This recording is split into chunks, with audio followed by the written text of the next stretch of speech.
What's up, everyone? How's everyone doing today? We're here for another episode of Gacha Talk with the great Vulcan and Further Beyond Gaming, two friends of mine that make incredible videos. I want to go ahead and make sure that you guys know who they are and check out their channels. Here is Vulcan's channel. You guys can go ahead and subscribe to that bozo. And then we have Buki over here, where we're going to be. I don't know why music started on my laptop. That scared me. There we go. Make sure you guys show them some love. Both of them are Gacha creators that make incredible content. Fuck the links. Let me watch this shit. Vulcan, we'll wait until we get in. You haven't watched any of it yet? Okay. We're gonna go ahead and do this since Vulcan's impatient. An impatient little baby that we need to make sure is ready to I'm kidding.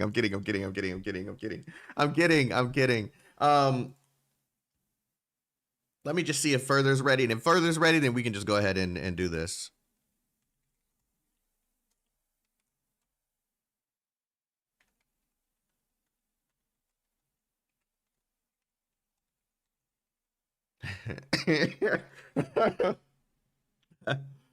um Hopefully you guys can hear everything that I'm saying. Sound good? We crystal here, because once I bring them on, it might get kind of loud and I'm not gonna be paying attention to the chat. So all right, cool. All right, so let's get them in here.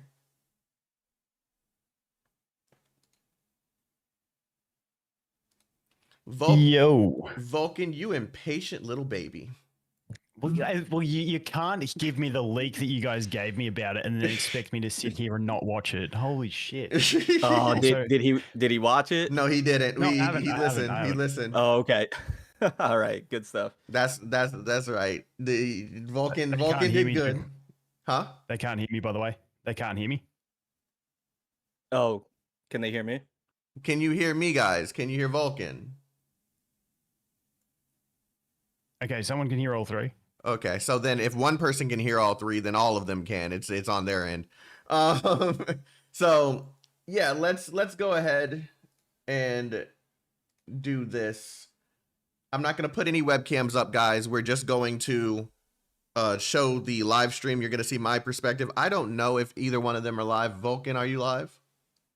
Nah, dude, no. Further, are you live?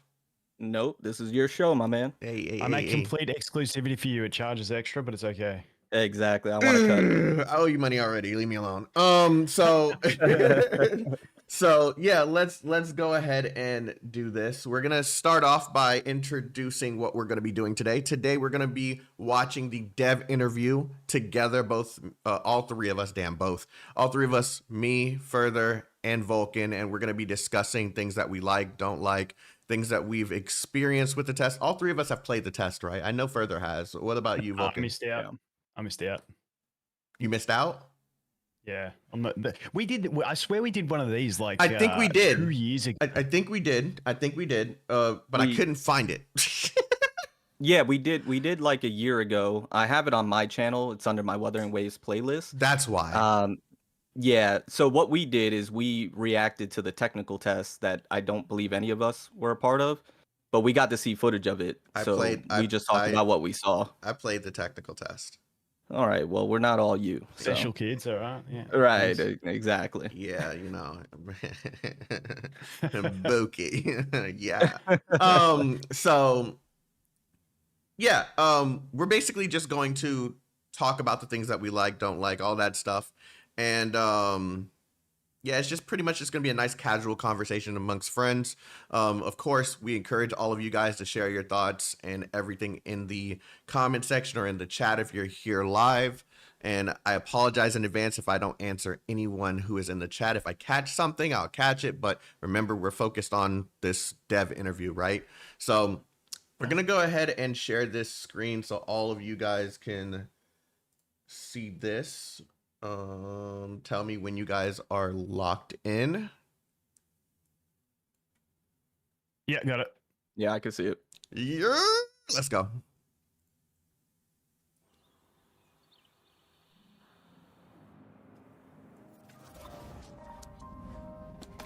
I've watched the first half of it already. Oh, you haven't seen the full thing? Nah, I got the rest of my info from Twitter. Okay. Nice. 欢迎大家收看这次的明朝开发组特别对谈。那么这次节目呢，我们也是邀请到了2位重量级的嘉宾，欢迎2位。Hello， 大家好，我是 Rexland。大家好，我是 Rexland with the big flex on stream。因为自从上一次测试过后，已经也有大概大半年的时间，没有比较正式的跟大家分享明朝的开发进度。Alright, can we just pause for a sec? Is that Rexland from PGR? That is the same Rexland, yes. Oh, sick! So he got involved in the production of this one. I'm not sure. I think it's him and another content creator interviewing the developer. Yeah, yeah. So he's not a part of the development. At least I don't think so. But to my knowledge, he might be. Shit. If he is, then fuck it. Like, right. There's not really much else we can tell him, right? Like, he's already the GOAT in PGR. So I mean, like, we can't really. I wouldn't be surprised, to be honest. I really wouldn't. Yeah, I wouldn't be either. Yeah, mad props. 的这一轮测试启动的这么个节点，好好聊一些大家都非常关注的问题。同时，我们也非常想和大家分享一下明朝到底在过去这一段时间。If anyone has any input, just tell me to pause. All right. 项目组内部是怎么看待上一次的测试的？因为我们在玩家社区能看见各种很热烈的反响，当然有正面的，有负面的。项目组是怎么看待这些声音的呢？当然，我们开发组是非常在意跟重视漂泊者们的每一条反馈跟建议的。除了游戏内的问卷反馈，我们也会主动到社区里面去看大家的留言跟讨论。比如说 B 站啊，比如说海外的 Discord 啊。所以测试期间那些比较有争议、闹得沸沸扬扬的点，我们其实全部都看到了。那当时项目组是不是也承受着比较大的压力？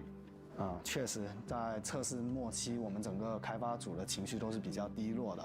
一方面，我们确实通过反馈看到了我们一些做的不是很好。When they mentioned the previous test, they're talking about the global test, not the technical test.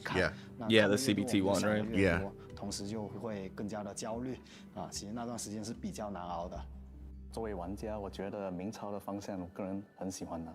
非常感谢你的认可，其实也有挺多漂泊者对明朝的大方向表示了认同和赞扬，所以不管是好的评价或者坏的评价，我们开发组都非常认真的去看待。对，也是因为有了漂泊者们的所有的这些反馈跟建议，我们才能更努力的把明朝做到更好。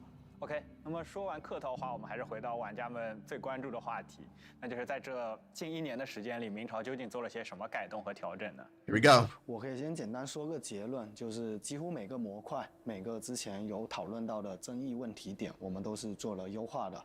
比如说，可以先说一说我们的场景美术。之前我们比较高频听到的一个反馈就是，明朝的场景有时候太灰蒙蒙了，甚至会有些太压抑了。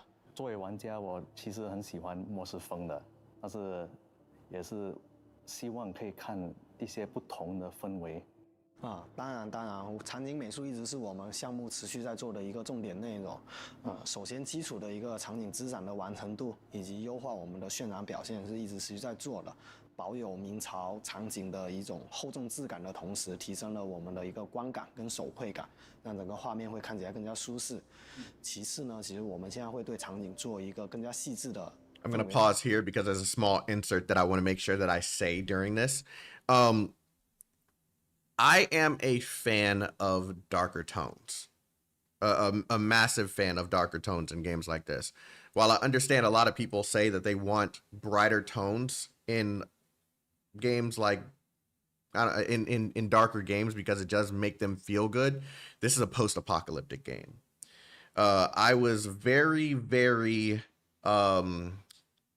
I wasn't a believer when I heard that they were going to make this brighter tone, and they showed glimpses of this during the NVIDIA show. I think it was the NVIDIA showcase that they had when they first showed glimpses of what the world was looking like. It was starting to get a little brighter. I can say that they managed to put the brighter tones in the right places. It is not a brighter game. For the most part, it still looks a lot darker than it still looks very dark and a nice pleasant balance instead of just brightening everything up for people who wanted the game to be brighter. So I just go ahead. Oh, sorry, you finish. I was just going to say, I think they've done it from what I've seen in a tasteful way where it keeps that theme. But when you make like the reds, the dark blues, the purple, like those sort of deeper colors pop, it's not like we're having bright blue skies and Right. like bright green grass and it's changing the theme of it. It's just making it so that it pops a bit more. Like you guys are YouTubers, kind of like, you know, you put your saturation and contrast up in a thumbnail because it just pops a bit more. And that's sort of what the vibe I've gotten. They've just made it like everything just pop. What do you know about thumbnails? I know my shit, dude. Anyone who I tell how I do my thumbnails laughs at me. I'm shit. I'm the worst content creator. Shit. Yeah, it's okay. I probably do it the same way. Oh no. I'm sorry. FBG, I've ragged on you about your thumbnails before. He's worse. He's a lot worse. But the worst thing about it, he's the most successful one out of all of us, so we can't say shit. Can't talk nothing about the man. It worked. But I did want to go ahead and add on that really quickly because I agree 100% with both of you in terms of they put the vibrancy and the brightness in the right places. Because when we take a look, they're going to show some arts here in just a second. It still has that post-apocalyptic feel, and it still has post-apocalyptic environments that are there. So they made it a way to enhance the vibrancy so that way when you're traversing you feel more immersed in the open world, but it still has that post-apocalyptic feel to have it separate itself from other games. So I think they did it in a very tactful way. So I think they did a good job, to be honest. I just hope my biggest concern, because with the entire game, right? Because the combat is great. The story, I just kind of brushed that off because I knew it was a technical test, and the first closed beta didn't really give me too much hope, but I just left it alone.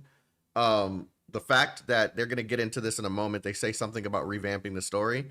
I'm glad they did it when they were revamping the world, because the way that it looks, if they can't get the way that it looks matching the way that the story is being presented, then this GG's like it's done. You need a world that matches the tone of the game that you're trying to present.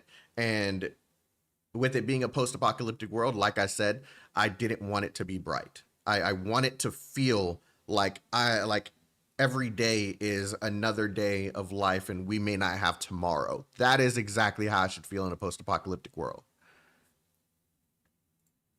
Yeah, that's fair. 比如说比较危险的区域，或者说比较重点的剧情区域，我们的整个场景氛围会有更强烈的一个氛围表达，以及更强烈、更厚重的一个质感。那再比如说城镇。See, the cities are bright as they should be because there's lights and shit. Right, yeah, like the lights, the stars, you know, but when you're in there, and you're out in the open world, it still has that dark tone feel to it. Yeah. Because it's not just bright just to be bright for no reason. You know what I mean? That's what I was worried about. Right. 对，我们在调色上也会去参考一些比较优秀、有代表性的一些动漫作品 from a famous animation series. 往动画片的方向靠一靠。希望玩家在玩这个游戏的时候，就跟看动画片一样，会更加的舒适，更加的吸引人的眼球。那像这种画面调整是会同步到全平台上吗？当然，全平台一直也是我们项目在攻克的一个命题之一。对，然后我们也会去确保这个视觉在每一个平台上的一个统一性。确实。 Just on the cross-platform thing, if you pause for 1 sec, because everyone was asking me, because they put the post out about it being on PS4 and PS5. Is that from the launch of the game? Have they announced that? They haven't officially announced it. There was like a NVIDIA thing that I don't really remember what it was. I wasn't like locked in to find out the source of it, but they did, and it is confirmed that it will be on PlayStation 4, PlayStation 5, but it wasn't presented from Kuro Game. I don't think Kuro Game was the one that announced it. I think that was NVIDIA. Okay, yep, fair. If anyone can correct me on that in the chat, that'd be great. But yeah, I think it was NVIDIA that did that. 在场景里多了更多那种明亮的氛围，以及渲染的效果，也让人觉得更加舒适了，有了很大的提升。作为玩家，下一个测试服会再有一些新的内容吗？在场景方面 They said Unreal Engine 新 Fest. 的内容的，首先是天气系统，对，我们这 Oh, 是追 that's 加 where 了 it came 比如 from? 说银河或者说阴 Okay. 天或雷雨天这样的一些常见 This 天 is 气 cool. I saw this 我们这是追 I saw this on Twitter. 很大的提升。作为玩家，下一个测试服会再有一些新的内容吗？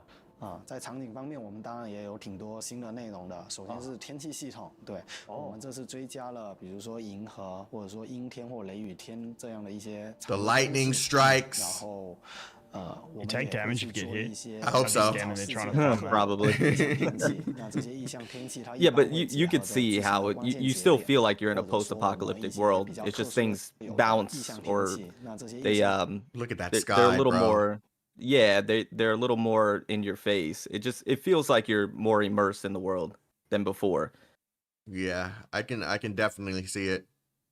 天气它一般会结合着剧情的关键节点，或者说我们一些比较特殊的景观一起配合出现。那看到这种异象天气，过去这个地方一般代表就会有对应的一些体验内容。对，那除了天气之外，其实我们对我们游戏里面的一些重点景观也进行了一些定制的 Are 设 they 计。 going to talk about the 拿 open 无光之 world? 声来举例吧，比如无光之声里面的这些树木，其实我们都是有单独设计过的。 That 然后 landscape 中间 sick. 这样一棵很大很特别的一棵树木呢，其 Is 实 that 也 the- 是从概念 No! 设计到最终都是很大很特别。 Is this the same tree from the CBT one? I Where we think fight so. the giant. Where you fight the gorilla. Yeah. I believe so, because you would go right in the middle of that, right? And then go Right. down to the gorilla. I think so. Holy shit! It looks different. Yeah, it does. It has that. Wow, this is a drastic change in color palette. Yeah, before it was just dull, like you weren't too interested in it. Yeah. 到最终都是全新的一套资产，然后 You can obviously see this is. I didn't make it this far. 的体验内容。对 Right. 然后最后除了开放世界内容，其实我们也还有新追加一些副本内容。对，比如说这一次测试可以玩到一些角色副本。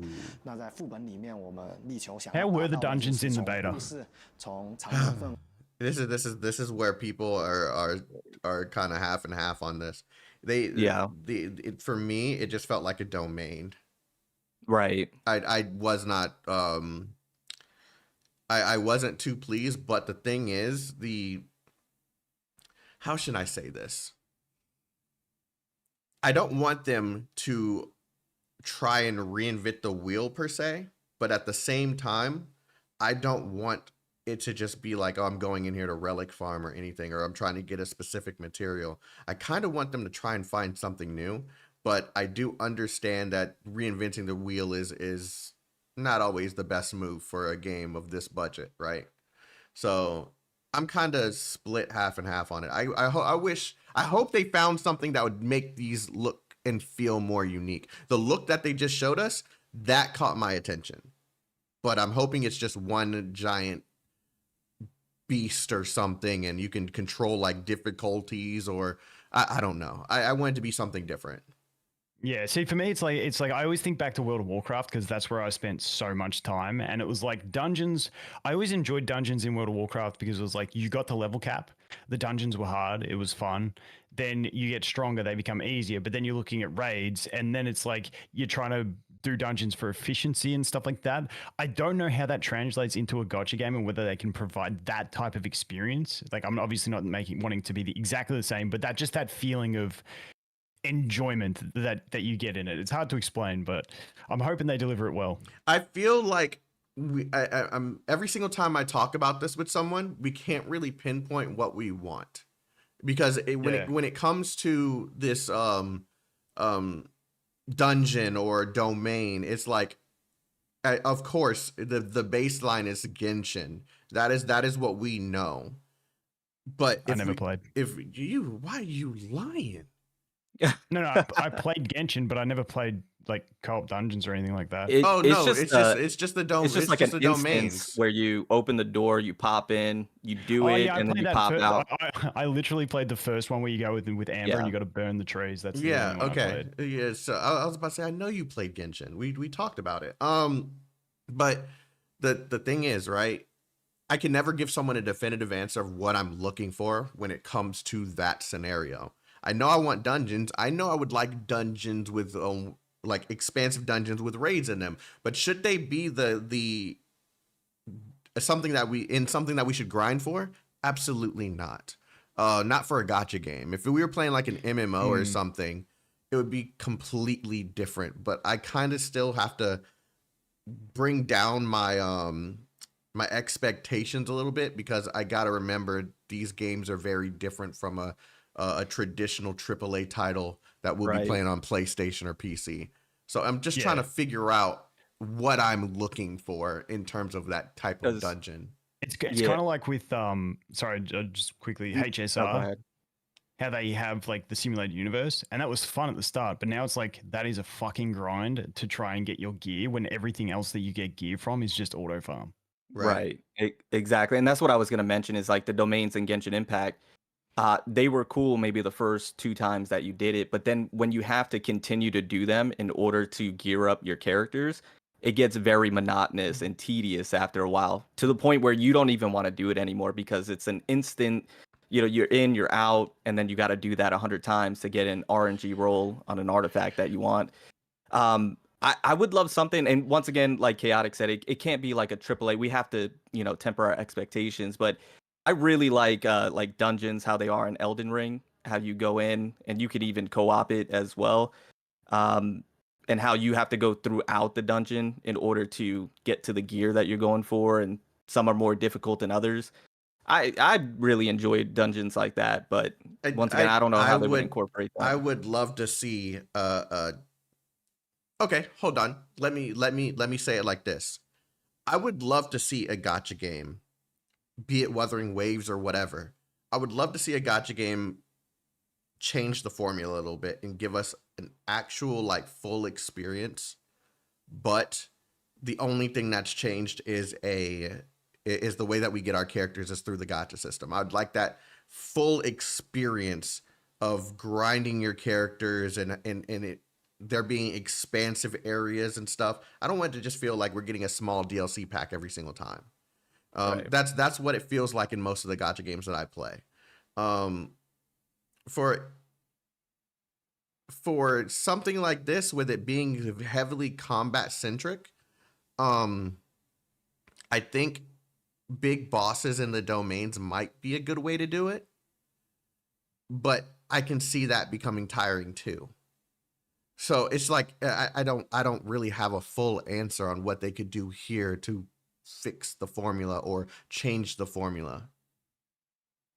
Yeah, I don't really know what to do, but I like the design that they just showed us. That was freaking cool. Yeah. Where was that? That's sick. That looks like you're going into hell and just like and that's definitely a brand new area. Yeah, it looks like you're going into hell and we're about to fight the craziest demon we've ever seen in our life. That's crazy. Because in Elden Ring, some dungeons were very fast. It was just like an arena and you're fighting a boss, or it's just very quick. And then some were very intricate and it's like a full-on labyrinth in there, and you had to go through all different places to get to it. Once again, I don't know how they would incorporate that into a gacha game, and I don't know how fun that would be to do if you had to repeat that, but I don't know. I think that might be something they could take into consideration. Yeah.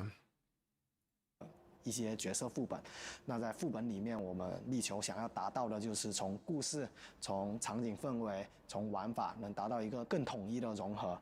对，那在副本里面，我们也会去追求能给玩家带来视觉冲击的一些体验。说完美术上的优化，我们也该来聊一聊剧情了。 The story content 把明朝推上风口浪尖的，也就是这一部分。说到这个，在海外区，我看到有一些讨论，有支持的，也有反对的。我就是好奇，明朝的开发队会有什么看法吗？还是什么改变吗？如果要彻底的调整剧情，对于一款重内容的2次元游戏来说，无疑是一个非常艰难的决定，因为那意味着我们要把已经完成的任务动线、演出、配音等等这些资产全部推翻重来。但是在看到上一次测试， Oh wait, did I read it wrong on Twitter? Did he say he's 之后，我们意识到这是一件不改不行的事情，只有刮骨疗伤。Yeah, they like revamped the whole story. Okay, so they did okay. I thought thought he was leading into they can't do that. That means we're taking everything back. I thought that's what he was leading into.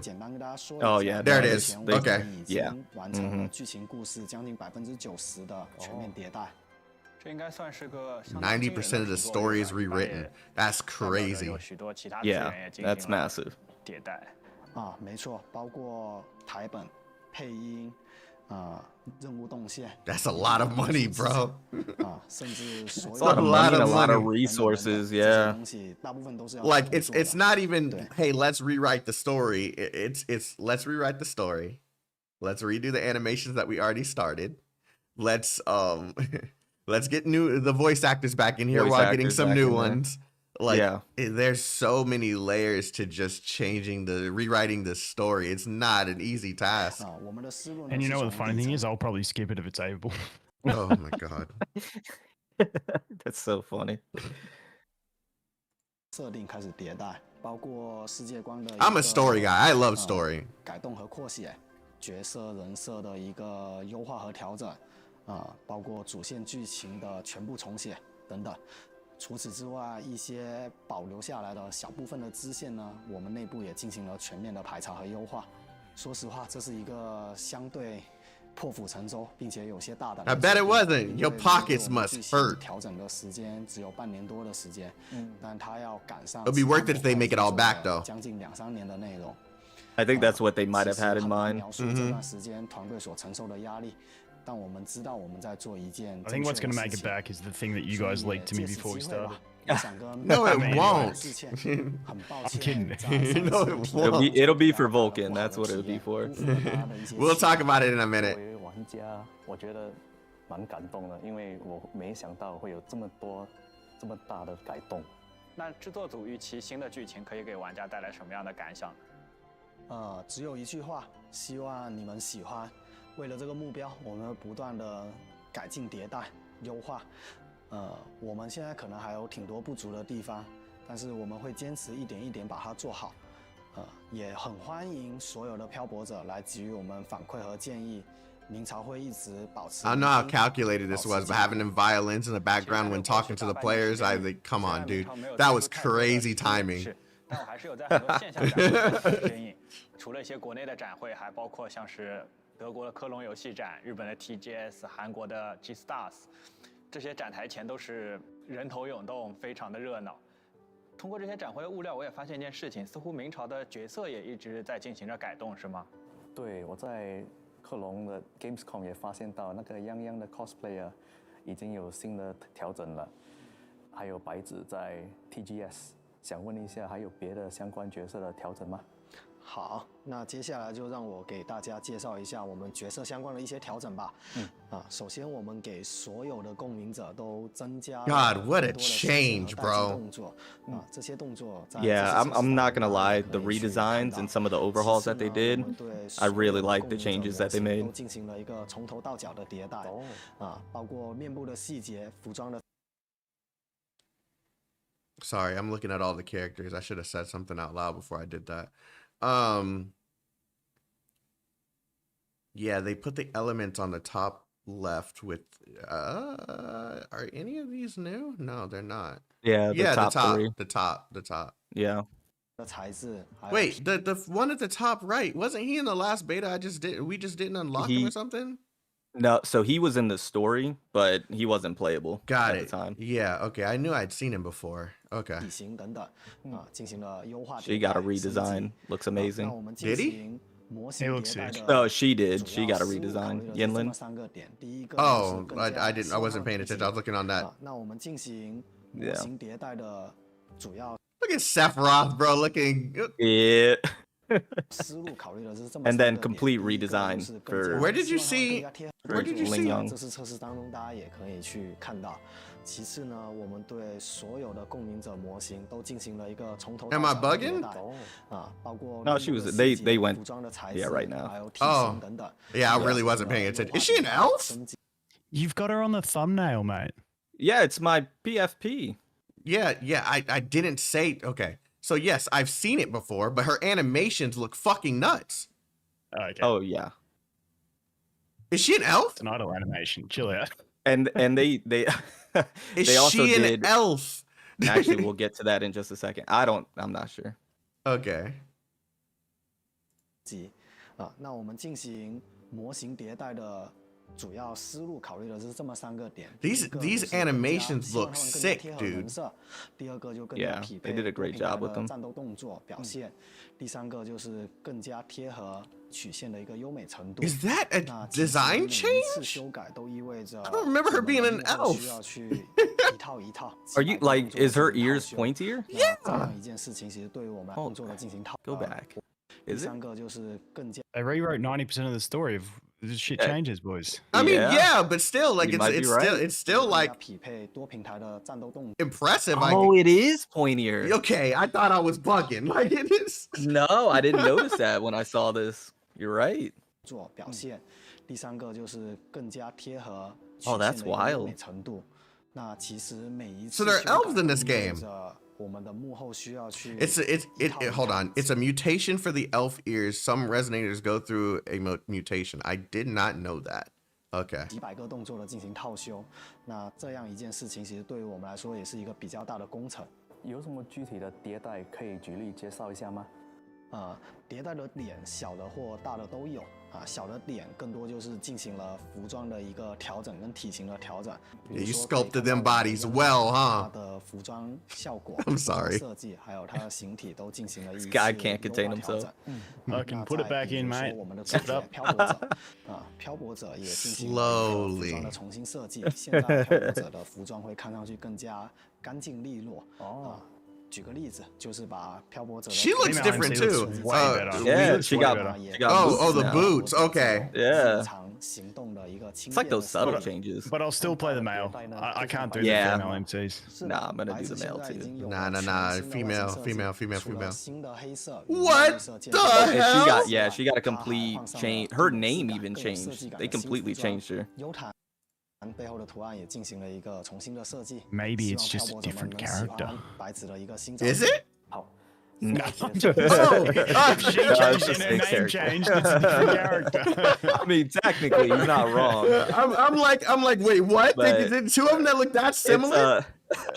no, it's just an overhaul on the design, and then yeah, they changed their Hold name on, from let me Icy. let me read this. 变的发色之外，它还换上了更有质感、更有设计感的新服装。优毯背后的图案也进行了一个重新的设计，希望漂泊者 See, now her 们 name 能 is 喜欢 Spicy 白纸 instead of 的新造型 Byleon. 好，说到角色，您可以再透露一些新的角色吗？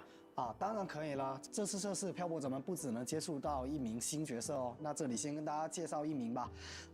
库洛作为一家来自广东的公司 Don't troll me on 醒狮 stream, 文化其实是有一些感 Vulcan. 情在的。我们也一直在畅想着能不能把醒狮文化融入到明朝的世界当中去。那么基于我们这样的一个 This looks 愿景 sick. 下 I love this. I didn't- So you remember him? No, no. Did they didn't they show him in the story? Yeah, he used to Okay. be the furry. I just meant the What? dragon head thing. Yeah, a complete overhaul.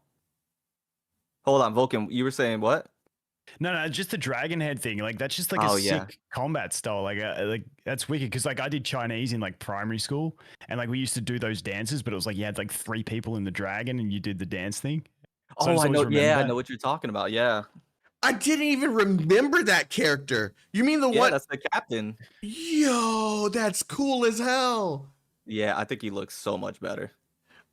From the trailer, I wasn't too keen on his combat style because it looked like it incorporates the lion dance. It's what they call it, lion dancing. Right. I think they just said it. Lion I don't know dancing. how he outlined his eyebrows like that though.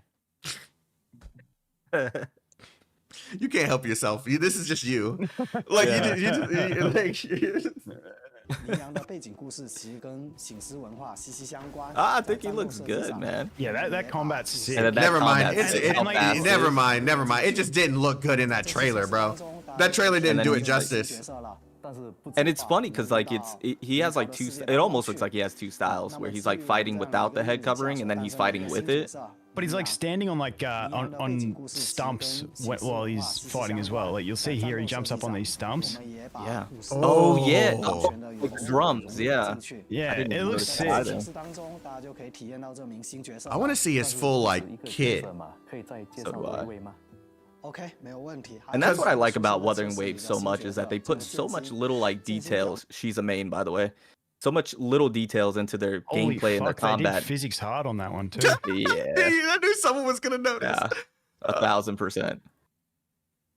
She's 100% main day one for sure. Bro, she's the one. Is she the one in the trailer that is doing the oh man, it looked like kind of like kung fu in a way. Yeah, so so hers is like the Tai Chi style. Tai Chi, where she like parries and counterattacks everything. Yeah, it's pretty sick. 剑心表面上是在荆州茶馆里打工的 Dude, it's just overdone. That movement does not deserve that jiggle. Like, it just doesn't make sense. It's unnatural. Hey, I'm okay with that. I'm okay. Hey, let it. Yeah, just let it rock. Just let it. It's like she's underwater or something. Let her be Bro, underwater. this is so cool. This is so cool. Yeah, it's sick. Okay, just pause for a sec. Go back a little bit. Go back a little bit to when she was fighting. So the thing that I loved about watching the gameplay of Punishing Great, because I obviously haven't, I mean not Punishing, fucking Wuthering Waves. I didn't play the beta, but the cool thing that I loved was the different interaction. Pause it right there. Pause it right there. So the different interactions that you get with characters in their kits, like it's not just standard this button, that button. They've all got like different sort of resource systems and different styles of playing. And I don't know what it is, but when she gets those two like blue like half spheres around the sides of her, I don't know if that's a shield or something, but it reminds me of like playing World of Warcraft and like you get a proc and then it has like the visual indicator on screen and you know, okay, I've got that ready. I use that ability because I've got this, like, you know, maybe I use like Pyro or whatever, like depending on what it is.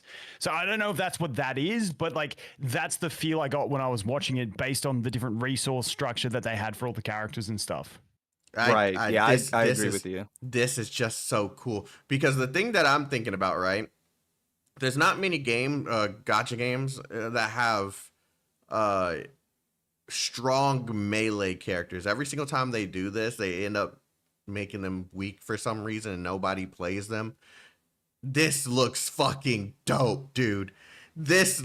She looks powerful. She looks like you mess with her and she messes you up. It's just like strong impact strikes. And then, like Vulcan was saying, each resonator character has like their own passive bar above their health that's unique to them to play into their gameplay and how you're going to want to use them optimally. So right there, she looked like she just used 2 resources to then generate that shield around her to then be able to parry and counter 2 individuals at the same time. So it's just very unique. That's so cool. And something that I think they've done really well is the combat. What they've done, because like you said, it looks impactful. The camera shakes and like each time she does a hit, you'll see the camera adjusts. Yeah, and that's what gives the more impactful feel when you're doing combat. Like if that camera was stagnant, it would feel way less impactful. Right. And that's something that you notice when you play the game. Like when I watch Wuthering Waves, the technical test, I'm like, this looks great. But then you actually play it and you're like, oh, hold on, wait a second. Like you start to unlock things when you're playing and you're like, okay, I understand what they're getting at now and why it feels so good. This is just everything from the quality of the character to her combat style. I think they've really outdone with themselves with this specific character. I definitely got to try her out. 那么我们其实也给剑心设计了独有的格挡招式，希望给玩家带来攻防一体的战斗体验。好的，那么多的就不多说了。Yeah, she's gonna be 可以到测试里去体验这名新角色。关于角色美术，我也想问一点，因为我一直在关注明朝的社区嘛，从社区外放的视频看，其实很多角色的功技、技能特效也有调整吗？其实我们一直致力于在多平台打造更好的视觉跟战斗体验。那么其实在这一段时间，我们对角色的技能特效，包括镜头表现也做了比较多的优化。比如说大家可以看一看，像漂。That's our old one, right? Oh shit, that's yeah. 可以看到我们技。Oh, and then the improvement on the animations are just hold on. they're godlike. That's the old one, yeah, before. Yeah. 漂泊者的共鸣解放的一个对比。Yeah, that even the small Look at this animations. one. 共鸣解 Look 放 at 的 this 对 one. 比。其实 Ooh. Yeah, savage. right. How Ooh. much better is that, bro? That kind of gave me like Ho-Ho vibes with the tail. Right. Yeah. To see the You know- whole you- dragon just comes out. Yeah. Wait, did they lower the? 行为啊，极限 Is the parry window smaller? 动作也是 Oh 不断地 shit! 优化的 It might 目的就 be. 是让大家在每个平台上都能体验到比较好的动作战斗体 I 验。 think that might have been a 太多 feedback 了很 as 喜欢 well. 尤其是纪言的大招。既然说到了战斗技能，那也是时候来聊一聊明朝里的动作系统。上一次的测试中，我会觉得正品可能有过于频繁了，反而体验不是很好。不知道有优化吗？ I hope it just wasn't for that one frame. It just appeared to be 我 smaller. 们也一直在密切的关注这个问题。针对这个问题，我们主要做了3个方向 Someone 的 said 优化。 skill check. 首先，我们调整了正频的100%振动频率，也加入了分级的配置和曲线过渡，让正频会更加柔和一些。其次，在战斗中的一个镜头灵敏度，我们也进行 Yeah, 动态 it's 调整 smaller. 速度也 Holy 更加的 shit. 平滑最后，其实我 Yeah. 们在基础性能的优化上也一直在做迭代。 I still never figured out how to get him in the air like that, though. 有个问题，明朝的战斗 That one was a tough timing. That was a tight window. 同时带来的还有画面的频繁变化，或者丢掉 boss 锁定。这个问题我之前测试中还遇到挺多的。没错，这个问题其实也是我们一直在关注的。那在这次测试当中，大家也可以看到我们阶段性的一个优化成果。那这个问题其实我们主要做了这么几个优化。首先是优化了镜头的一个锁定逻辑。 They still need to work on that UI. I'm sorry. 现在锁定怪物这件事情会变得非常稳定。其次 Simplistic to me. I mean, it's okay. Maybe I'm just being overcritical, but it 让画面当中都能一直关 I 注 don't 怪物的一个动作信息。 I was gonna say I don't think it looks that bad. QTE 机制对我印象很深刻，在上次的测试战斗中 It looks too familiar, is what I'm trying to say. I'm trying not to say it. The only thing I'd say is they need to make the characters on the side a bit bigger because like those health bars look so tiny trying to see what's going on your like side characters. I kind of, yeah. It just looks a little too familiar, and I don't want to say it because I'm saying it too much. But yeah. 战斗中，通过频繁的切换公民者去定制镜头的跟随， Yeah. 让画面当中都能一直关注到怪物的一个动作信息。说到战斗，明朝的 QTE 机制对我印象很深刻。在上次的测试战斗中，通过频繁的切换公民者触发 QTE 机制，能让战斗节奏变得十分舒适。这个机制目前还有保留吗？当然有保留。QTE 机制是明朝战斗非常重要的一个组成部分，我们现在称之为延奏技能和变奏技能。那么在战斗中，你可以积攒共鸣能量，在共鸣能量充满 Test 时 environment 可以通过切人触发下场角色的延奏技能，以及上场角色的变奏技能。那这2个技能会让整个战斗变得更加的流畅以及爽快。那当 Was 然 that 每 new? 一个共鸣者的延奏 Are you saying that's something that we're gonna have access 是 to? 单独进行设计的。 No, that's a test environment. That's where they okay. So usually in development they have these specific areas that are pretty much voids of nothing built where they can test out the characters okay. and spawn enemies and stuff like that. Never mind. Yeah, it's a test environment. We're never going to be able to access that unless they No, I decide thought you were talking about like they have a test area where we can go into to test out the character. Well, it looked kind of like the defend trial gameplay. thing in PGR where you trial a character. Right. That's what I thought you were referring to. To like nail down your combos and stuff, Maybe. to learn the character. Yeah, I had to think about it's that in for a PGR. minute. Why not? It looked at PGR has a little bit more of a built area though. This just looks like a stale. 这2个技能 Like this is just a test. Yeah, this has no environment there. Nothing is there. It's just a void. 你就可以通过切 Yeah, this is a test 触发 environment. 下场角色的演奏技能以及上场角色的变奏技能。那这2个技能会让整个战斗变得更加的流 This 畅 looks 以及爽快。 is Hold on. Are they? Is that what they were explaining? I'm gonna go back one more time. 充满时，你就可以通过切人触发下场角色的演奏技能，以及上场角色的变奏技能。那这两个技能会让整个战斗变得更加的流畅以及爽快。那当然 I don't think they had that in the last test. 和变奏技能 Did 是 they? 单独进行设计的。FVG? What the intro and outro skill? Yeah. Or the QT? So they just called it QT at the time. What they're saying is that they are essentially like renaming it to intro and outro skills, but I think they are expounding upon that and adding to have it be more important to your gameplay. So you do your intros and your outro skills to be able to fill your gauges up faster, to then be able to pull off, different combos and to be able to do more damage. I think essentially that's what they're referring to, but yeah, because I don't remember I don't remember that skill that Lance dude was using. I forget his name. Can you go back just one? Yeah, I just want to see it one more time. I'll go back all the way because I want to see the whole thing again. QTE 机制是明朝战斗非常重要的一个组成部分，我们现在称之为演奏技能和变奏技能。那么在战斗中，你可以积攒共鸣能量。Trigger intro 充满时，你就可以通过切人触发下场角色的演奏技能，以及上场角色的变奏技能。The combos that are possible with some of this is crazy. 以及爽快。那当然，每一个共鸣者 I don't remember that 和变奏技能都是单独进行设计的。这么做的一个目的是希望漂泊者们能在战前可以会有更加自由。Oh, somebody in your chat said they revamped the concerto thing. Oh, because you remember in closed beta 1 they had the concerto effects. Yeah. 其实战斗部分算得上是明朝的一个强项了。 Are they trying to say they did intro and outro instead of concertos? 打出酷炫的连招，同时 I don't think they would. We need some sort of elemental system, right? So Concerto effect element base that makes the game more restricted? 一直是想要不管是否 Not too sure. 动作游戏的玩家 So they removed it. 比较快的上手明朝的动作战斗 And now they just call it intro and outro 动作战斗 skills? 的一个爽感。那基于这个目标，我们也一直在连招上面，包括手感上面进行持续的迭代优化。这件事情是不会 She's so cool. I mean, the before looks pretty good. 举一个例子，我们做了一些小小的优化，大家也可以体验到。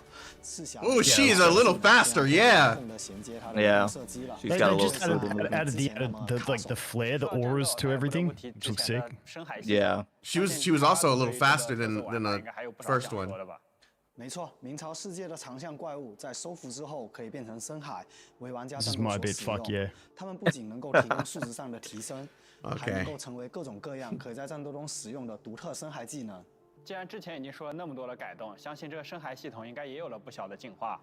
没错，首先我们全面优化了深海技能的战斗表现，不仅变得更加华丽了，现在也会更加的流畅。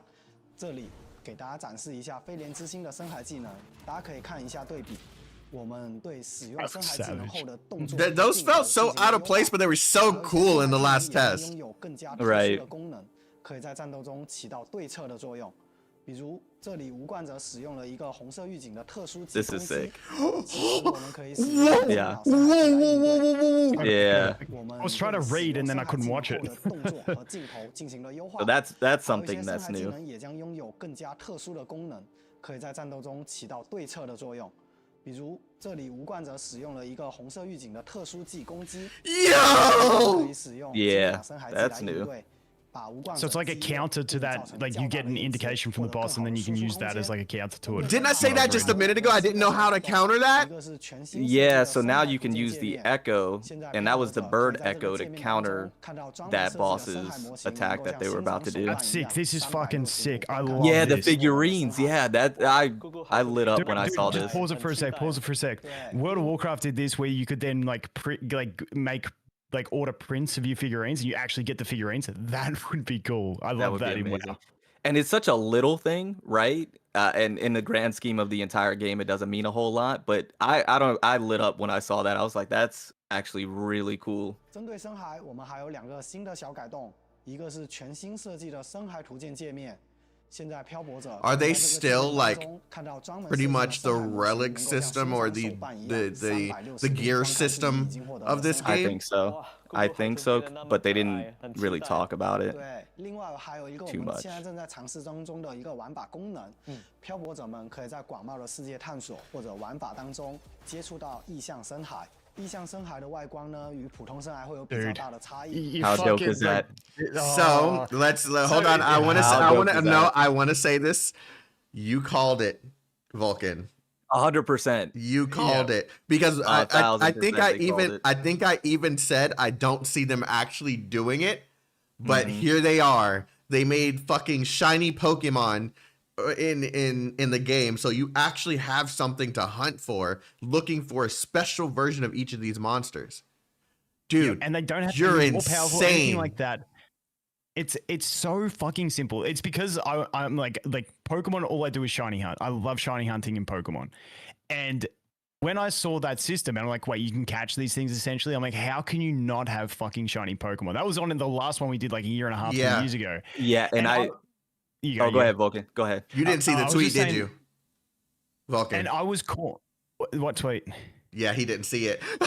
Yeah. He didn't see it. So it was good. So and like it was the same thing in Honkai Star Rail where they did this like Pokemon event and you could catch you could get the use the characters in the world. I'm like, if they made that a permanent feature where defeating the characters would give you a copy of that character to use in this as a permanent mini game, and then they had shinies, I would grind every mob every day. Like, right. This kind of thing is just what I love. Like, I like competitiveness in my games, and then I love this kind of thing. Like, those are the two things I love. So this is what I posted today. So I saw that dev interview, and when they got to this point right here, I instantly remembered that little podcast thing that we did. It was a video like a year ago, and I did my video today, and I made sure to insert that clip of you saying, you know, what if they had it as like shiny Pokemon? And then you said in that clip as well, I would literally spend all day just hunting shiny. You called they were called Mimicries back then, shiny Mimicries. And then we all agreed that would be a fantastic idea and a way for you to stay on the game much longer than you probably would, you know, outside of just doing your dungeons and your bosses and everything else. Then you go shiny hunting all day long. It blew my mind that they actually implemented it though. It would be so funny if they saw that and then they were like, that's a good idea. That would be so funny. That would be dope.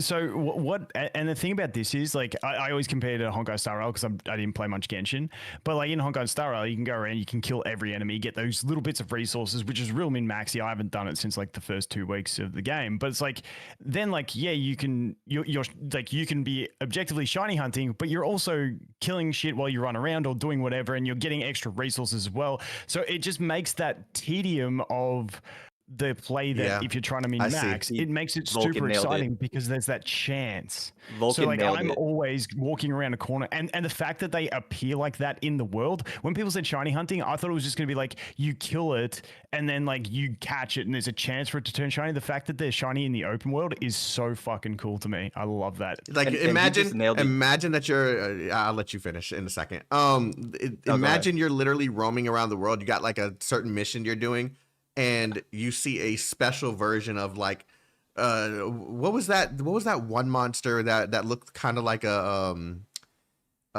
was like a lizard-like monster. I can't remember what it was called. Yeah, I know what you're talking about. Okay, yeah, like if you see a special version of that, or the car monster that was in there. Yeah. Like if you see a special version of one of those things in the open world and you just stop what you're doing and you're like, fuck this boss. I don't know when I'm going to see that again. Let's go catch that thing real quick. Can bosses be it as well? Yes. Dude, I would farm that's I would epic. imagine. Yeah, I would imagine so, because they go on here in just a second to talk about how you can like show them off in co-op. And this is the one thing for me, they better be low as fuck drop rates. Like I'm talking like 0.1% even lower, because there's a lot of them. Because like the thing that makes that stuff special, which was in Pokemon or back in WoW, I played Hunter and getting the spirit beasts, like it's the rarity that makes it exciting to me. If it's too common, then it kind of dilutes itself and it's like not as cool. But if it's super rare, then it adds that value and excitement to it. Yeah, Right. I It remember needs to be back. super rare. Yeah, back in the Pokemon days when I used to play, bro. I remember literally turning off the game at the very beginning and doing it over and over again until I got a shiny starter. It would be cool if they had mechanisms in the game to increase your chances, like kind of like Pokemon. Like you got Masuda method, which is breeding with a foreign like this is too in depth for what we're talking about. But there's different methods in every generation of Pokemon on how you can increase your chances to get a shiny. Maybe it goes from 1 in 8,000, whatever it is, to like 1 in 4,000. Still like, a lot. Still a very low it's chance. still really rare, but if that's what you're targeting, that's like, and this is just, I know this doesn't probably affect as many people, but for me, this is like a fucking huge thing. I love it. But no, but the thing is, and that's what I wanted to make sure I harp on because you nailed it. It's knocking out two birds with one stone because they found a way to make something that would normally be a tedious thing to do because you have to get multiples of these echoes in order to level up your echoes and then to be able to get certain ones that have the godlike stats that you want on them. But the fact that you then have the opportunity to get a rare one makes it not feel as tedious to do because there's always that chance that you can get a rare one out in the wild or when you're doing your world bosses. So they found a way to be able to make that actually a fun experience to do and something that you would want to go out and do, right? Yep. I think this is fantastic that they managed to do this, man. This is cool. Brilliant. And it all came from Vulcan. 甚至可以在联机当中展示给你的好友观看。那喜欢收集的玩家真的是有福了。 Big fun for Echo collectors, Vulcan. 这个 That's Volk right there. 的绑定似乎比较紧密，会不会担心这给玩家带去比较重的养成负担呢？所以在上一次测试结束之后，我们内部也是有计划的，想要去降低深海的一个获取门槛。在之前的测试当中，你如果想要获取某种深海，只能到满世界去寻找它，其实是一个相对比较。Can you imagine you catch a shiny echo and then you use it to level up another echo? 在初次获得该深海之后，就可以 I'm gonna lock every single one of them. 获得了。Lock them down. 说就是可以在固定的玩法当中。Oh, you can get extra copies of the Echo from the what? 我们也 Right. That's so much better, Jesus. Yeah, a lot better. 现在的一个搭配逻辑相对会更加简单一些。Oh, so there's still your gear. 的一个装配方式。 Yeah. 那这种方式，深海之间的。Okay, so they didn't change that. That's what I was asking about earlier. 提到了，玩家可以在明朝的开放世界里面四处跑动去收集深海。那除此之外，还有什么内容是供玩家们探索的吗？特别是按照之前的反馈，不少玩家都希望在这个世界中能够获得更多和战斗相关的体验。玩家们的反馈其实我们都有收到，所以在这段时间。And just pause it for a second. I just have a thought I wanted to put in. With the fact, like, okay, so like, explain what echoes are because a lot of people haven't played. Like, when you say their gear. Relics, but they're literally the enemies that you fight. So and they're like active relics that you can activate essentially. Right. So essentially echoes are enemies that you catch out in the open world. You catch them and there's sets that you can put together, but you have to have specific echoes for a specific set. So you can't just have 4 of the same echo and then you get the 2-piece and then the 4-piece set. Right. So for example, if you wanted to have like 20% extra wind damage and then 20%, that'd be the 2-piece, and then the 4-piece is 20% wind res shred. They literally whatever. have to be a specific. You have to get like enemies. a gorilla. Yeah, you have to get like a gorilla, a bird, a lizard, and something else. It's a specific enemies in a specific order in order to get the bonuses of that set. And you can collect multiples of them, and they each have different rarities. So you have like a green when one. You say it's a set, if you have, so you equip all 4 at once and you can use them all in combat? No. They're your artifacts. They're your relics. They're but you have your one gear. that's set as the one that you would turn into. And That's so you what can't. I was getting at. That's what yeah. Okay. Oh, I thought. Yeah. Yeah, I And then misunderstood. the one that you turn into is the one they have like I forget what it's called, man. I would have to look at my gameplay. It's like I don't want to call it a passive, but it's like an active skill or something like that.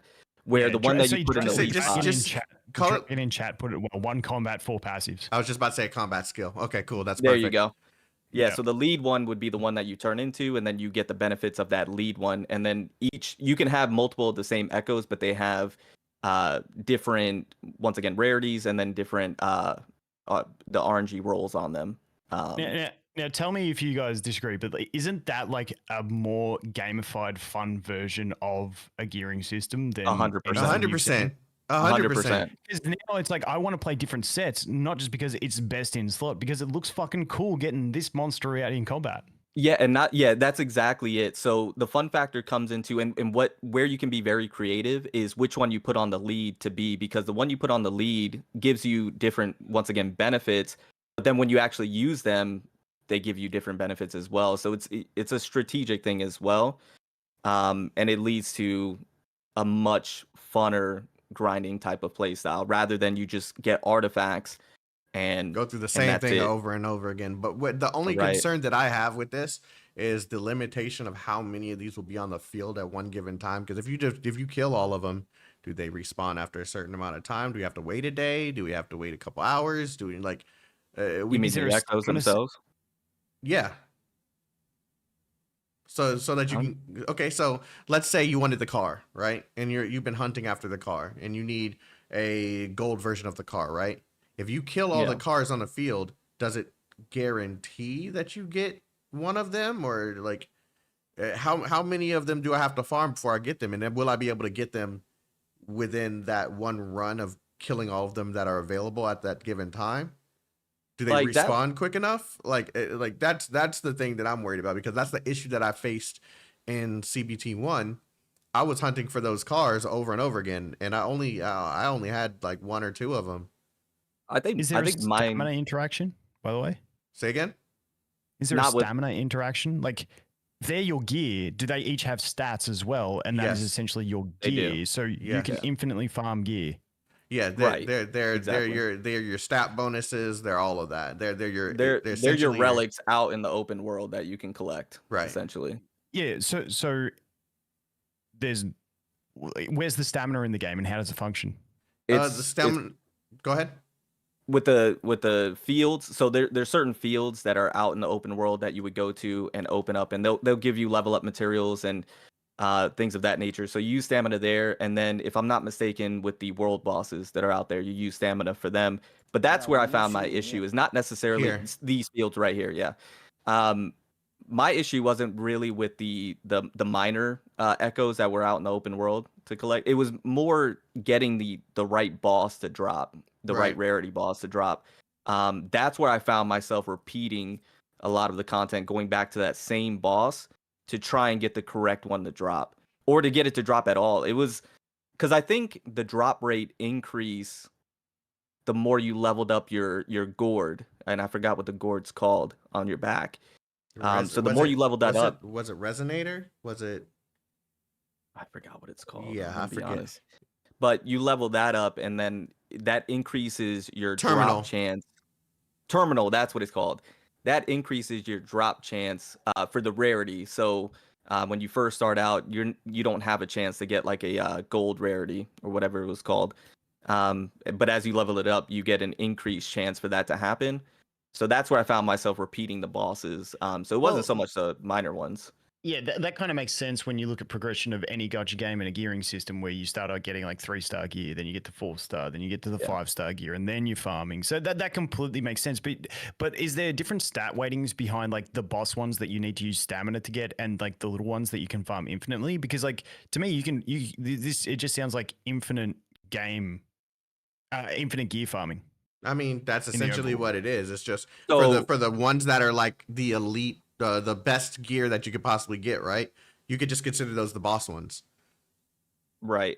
But the issue with the stamina came with not necessarily your gear, but more your leveling up material. That's where I found me using a lot of my stamina, is trying just to level my character up and to trying to level my gear up, because they didn't drop enough resources at the time.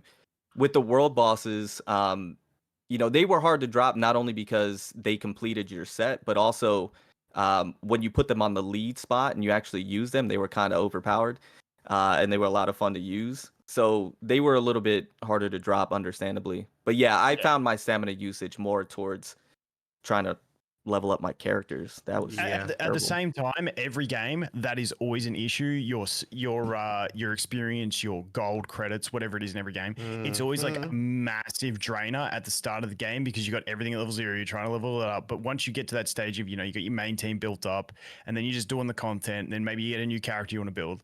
Like by that stage, I think most people. I don't know if Genshin's the same, but like in Star Rail, a new character comes out, I'm like, sweet, I'll just go build them because I've got everything I need. yeah. Even as free to play. Whereas at the start of the game, it's like a massive stress. And I think that's just like general progression across the board. Right. I agree Yeah, with you. that could be it. Yeah.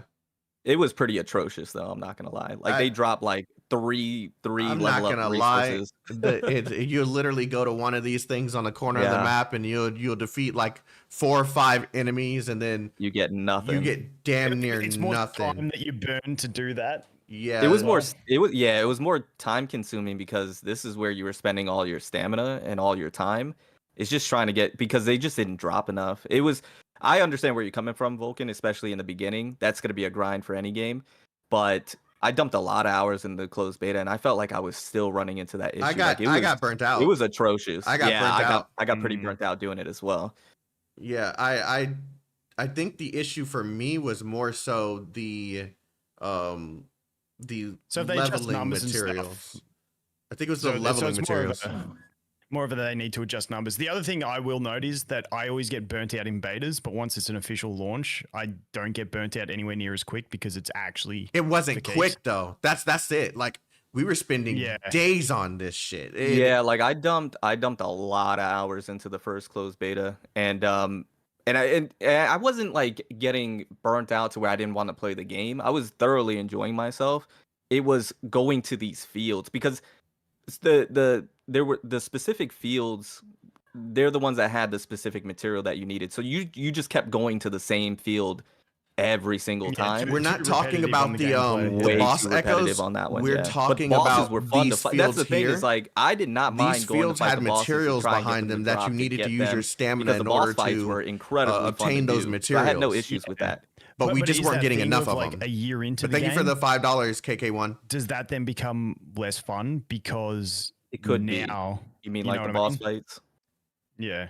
Yeah. Because like now you're just trying to grind gear, but you got to do this boss fight, which was fun the first 15, 20 times. But now that you're 3,764 times into fighting it, it's not so fun anymore.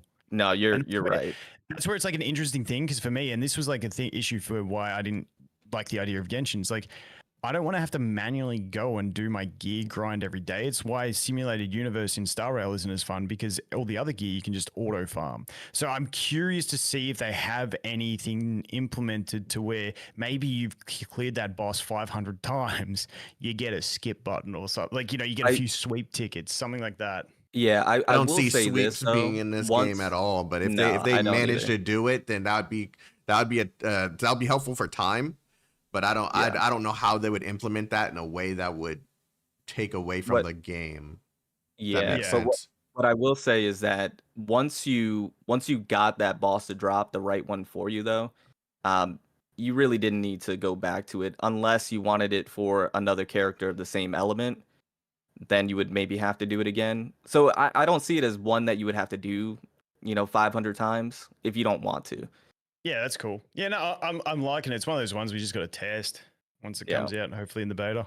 Right. Yeah. Oh, sound. 话说，就是可以在固定的玩法当中。 See, this is what it would normally look like. We'd finish this and we'd get a certain amount of materials. This looks like it has more materials, but they changed the icons of a lot of stuff, so I can't even tell if this one's giving a lot of whatever. But you see that times 4? That's pretty much what we were getting in terms of leveling materials. It was gone like that quick. And there's two echoes there. There's that purple one and then that gold one. So that's pretty cool to see. Yeah. 获得了。另外，在深海的搭配方面，我们也对过去的深海套装效果进行了一个简化。现在的一个搭配逻辑相对会更加简单。 See, that's a boss. That turtle right there? That's that turtle. Yeah, that turtle is a boss. Yeah, he's an SOB. That's a boss too. He looks different. What the fuck? That's an ice variant. Yeah, I was gonna say there's the one that I'm used to seeing, and then like an ice variant looking one. It looks like all the bosses have variants, or a lot of them, from what we're looking at on that screen. That would I be think so. that's, Or is that a shiny? yeah, that well, could be it. If you look at top right, bottom left, bottom middle, they're all the same. Yeah. Yeah. Yeah. Oh, yeah. Okay, I see. Yeah, that's a shiny. 这种方式，深海之 That's 搭配 cool. 起来更加有趣 That's so really cool. 提到了， Gotta 玩家可以 say. 在明朝的开放世界里面四处跑动去收集深海。那除此之外，还有什么内容是供玩家们探索的吗？特别是按照之前的反馈，不少玩家都希望在这个世界中能够获得更多和战斗相关的体验。 玩家们的反馈其实我们都有收到，所以在这段时间，除了优化跟维护老的玩法，我们也开发了一些新的战斗玩法和挑战型的玩法。比如说刚才有提到的无音区，现在每个无音区都会有一个简单的 buff 设计，带来不一样的战斗体验。那么针对喜欢挑战的玩家呢，我们在地图里面投放了有更高难度的 BOSS 挑战。Oh, that's sick. BOSS 挑战之后，甚至可以获得异象深海。 另外还有一些玩法是需要变身。Wait, did I read that correctly? 那么都会有一个简单的 buff 设计，带来不一样。 We don't need buffs. We need more materials in those damn things. That's what we need. 体验。那么针对喜欢挑战的玩家呢，我们在地图里面投。Yeah. Pause it right there. Pause it right there. Can you go back? Go back to the the menu. Yeah, that's yeah. Yeah, so we can pick which difficulty we can fight the. Oh shit! Okay. And do they have a higher chance to drop the gold one? I think I would assume. I would assume so. It looks like. Ooh, wait. I think they did solve the material issue because I'm assuming that capsule is experience. Is the gold one? Yeah, that's the level up material for your character. Right. So if we keep on farming this after the tac fields are still respawning, I guess, then we can probably get to these materials from here, unless they just place them everywhere so that we can get them from any aspect of the game. You just get more of them from the tac fields. That would make sense. Right. Go ahead. What was the level cap, by the way? 80? I didn't reach it, so I don't know. I don't think I reached it either. I think it might have. Just because the boss is that enemy's level 85 and that's max difficulty. Well, that was level 100 enemies in the game. Yeah, that's why I'm trying to gauge the difficulty of this because it was 80. Wasn't there level? The level cap is 80. That's what they're saying in the chat. The level 100 was in the what was that game mode called? Okay, so I'm not bugging. It did exist. Okay, I was just about to ask the chat. It did. It was in that no, it was in that game mode. I forgot what it was called though. You know that was on that island that you would go to. Yeah. Yeah. They had level 100s in there. And CBT 185 was the level cap. It's funny these people in here that are watching us are the ones telling us things that we should know because we played it. It was like 7 or 8 months ago. It was almost a year ago. I completely forgot what the level cap was. There's a timer too. It's time too. Yeah. That's sick. No stalling here. 这样看的话，玩家确实在明朝的开放世界里有了更多更充实的内容可以去体验。没错，这也是我们一直在努力尝试的方向，让明朝世界的一个战斗浓度有所提升。OK， 我们聊了这么多了，其实到现在为止，我的心情一直都还是比较忐忑的。但我们深知，只有做好。You mentioned something about co-op before. Did they say that here? 我们也会一直保持进步，不断的。Who myself? Yeah. 是，其实对于像明朝这样规格的，they mentioned co-op 东西，还是说 slightly. Oh, I must have missed that one. I must have been talking. I think they said you could show off your shiny echo in co-op, and then there's some gameplay that you can do in the open world in co-op. Oh, I know there was co-op in the game. I just wanted to know like if they got into new like content. I don't think for anything new. Okay. Yeah. Yeah, because co-op was in CBT 1, so.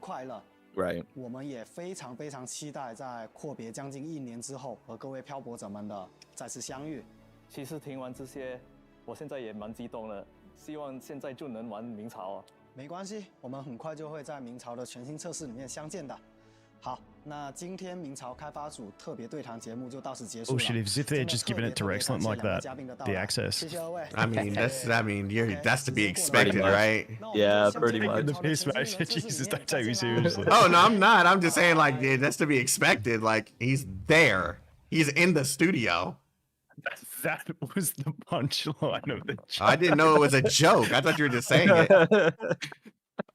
Did they revamp to Turtle too? I think It's the same. The fuck? I think the turtle turns into a shiny. Jesus. Mad vibes. Hey, that's a good way to finish the stream. That's a bop. Hey, that's everyone wants to see the turtle dance, right? Like, yeah. So we're gonna start with Vulcan. What are your thoughts on all the changes that were made so far? Based off of this live stream. Of course, you didn't participate in the first global test, but what are your thoughts after seeing this? And what's the one thing you're most excited for? I think I know the answer to that one, but go ahead and say it anyway. Yeah, all right. So visuals with the brightening up and stuff, I like it. I think they've done well on that. The next one was the story. Like, I'm cool. Like, see, this is the thing with story for me. I'll skip it if I like a game enough, then I go back. Like, I probably will. But the thing with these games is when they launch, I want to clear shit as fast as possible. Like, that's what I do. I don't sit back and enjoy the story. I'll enjoy the story in an alt account, or if I get in the beta, then I would watch the story in the beta, and then I don't have to. But I'm a shit critic when it comes to stories and stuff. Like, I always watch like people talk about stories in games and stuff and go, that was a shit story. That, man, every story I watch, I'm like, oh, that's cool. Yeah, I'm happy. Like, I really don't get upset about anything, so I just enjoy whatever I'm doing. I don't really care. So the story, cool. Like, I think the bigger thing with the whole story revamp is how much dedication they're going to try and make it a banger game. That's probably the biggest thing I take out of that. Besides that, I think the camera fixing and the combat dynamics look sick. Characters look sick. I mean, there's not much to that. I think they've got to work on not going overboard on the physics, because that just looked absolutely stupid to me. But I know other people will love that. Don't nerf my fizzies. No, like it's just like I just hate it. He's when talking the like, unnatural. I know I'm messing around. it's just those things that's like that just it just doesn't fit. But anyway, and then, yeah, obviously the thing I'm most excited about is the shiny hunting. I think that's fucking huge, because the thing for me with all these games, because ever since Genshin, I feel like everything is trying to be like a hyper casual game. And like, because Genshin did it works. And I've always loved competitiveness and that side of things. And so the one thing that I always did casual, like there was a casual thing in games, was that shiny hunting in Pokemon. Okay. And there's been nothing in a gacha game to give me the casual experience that I want, because like I find it hard to log in and do dailies in a game if I'm not sweating in that game with a reason to log in and do the daily grind, if that makes sense. So that is where it's actually nailed me on the casual standpoint, but also a bit on the competitive standpoint if the combat is good enough, which we'll just have to wait and see once we get the beta. But yeah, that's my takeaway. I fucking shiny Pokemon. Like you can't do much more for me. I'm happy. Freaking nerd. FBG, same question. Go. Yeah, so I think my biggest takeaway, or what I guess I should say what I'm looking forward to the most, is just the new resonators. I played closed beta 1 and I played the mess out of it. So the story is going to be interesting on how they revamped it, and I'm looking forward to see what the differences are. But I'm much like Vulcan. Like, I'm into story per se, but it has to be gripping. If it's not like fully immersive, then it's not something that I'm too concerned about. I'm more concerned about combat, gameplay, the characters themselves, but I am interested to see what they do with the story. But what I'm most excited for are the characters, the new ones especially, to be able to try them out, see how they play, because I used all the old ones a lot, so I'm not too concerned about that. In terms of the shiny Pokemon, of course, that's a given, right? That's an amazing replayability that you can do. Once again, the ecosystem in of itself was unique in terms of catching enemies and then being able to use them. But now that they have the shiny aspect, I think that just adds another layer. that we didn't know that we actually needed. And then I'm also interested to see when you catch the boss, because I've seen or heard that they have longer, like you can actually be the boss for longer than just a second. Because when in closed beta 1, when you use them, it was just for like a quick attack and then they disappeared and then you go back to your character.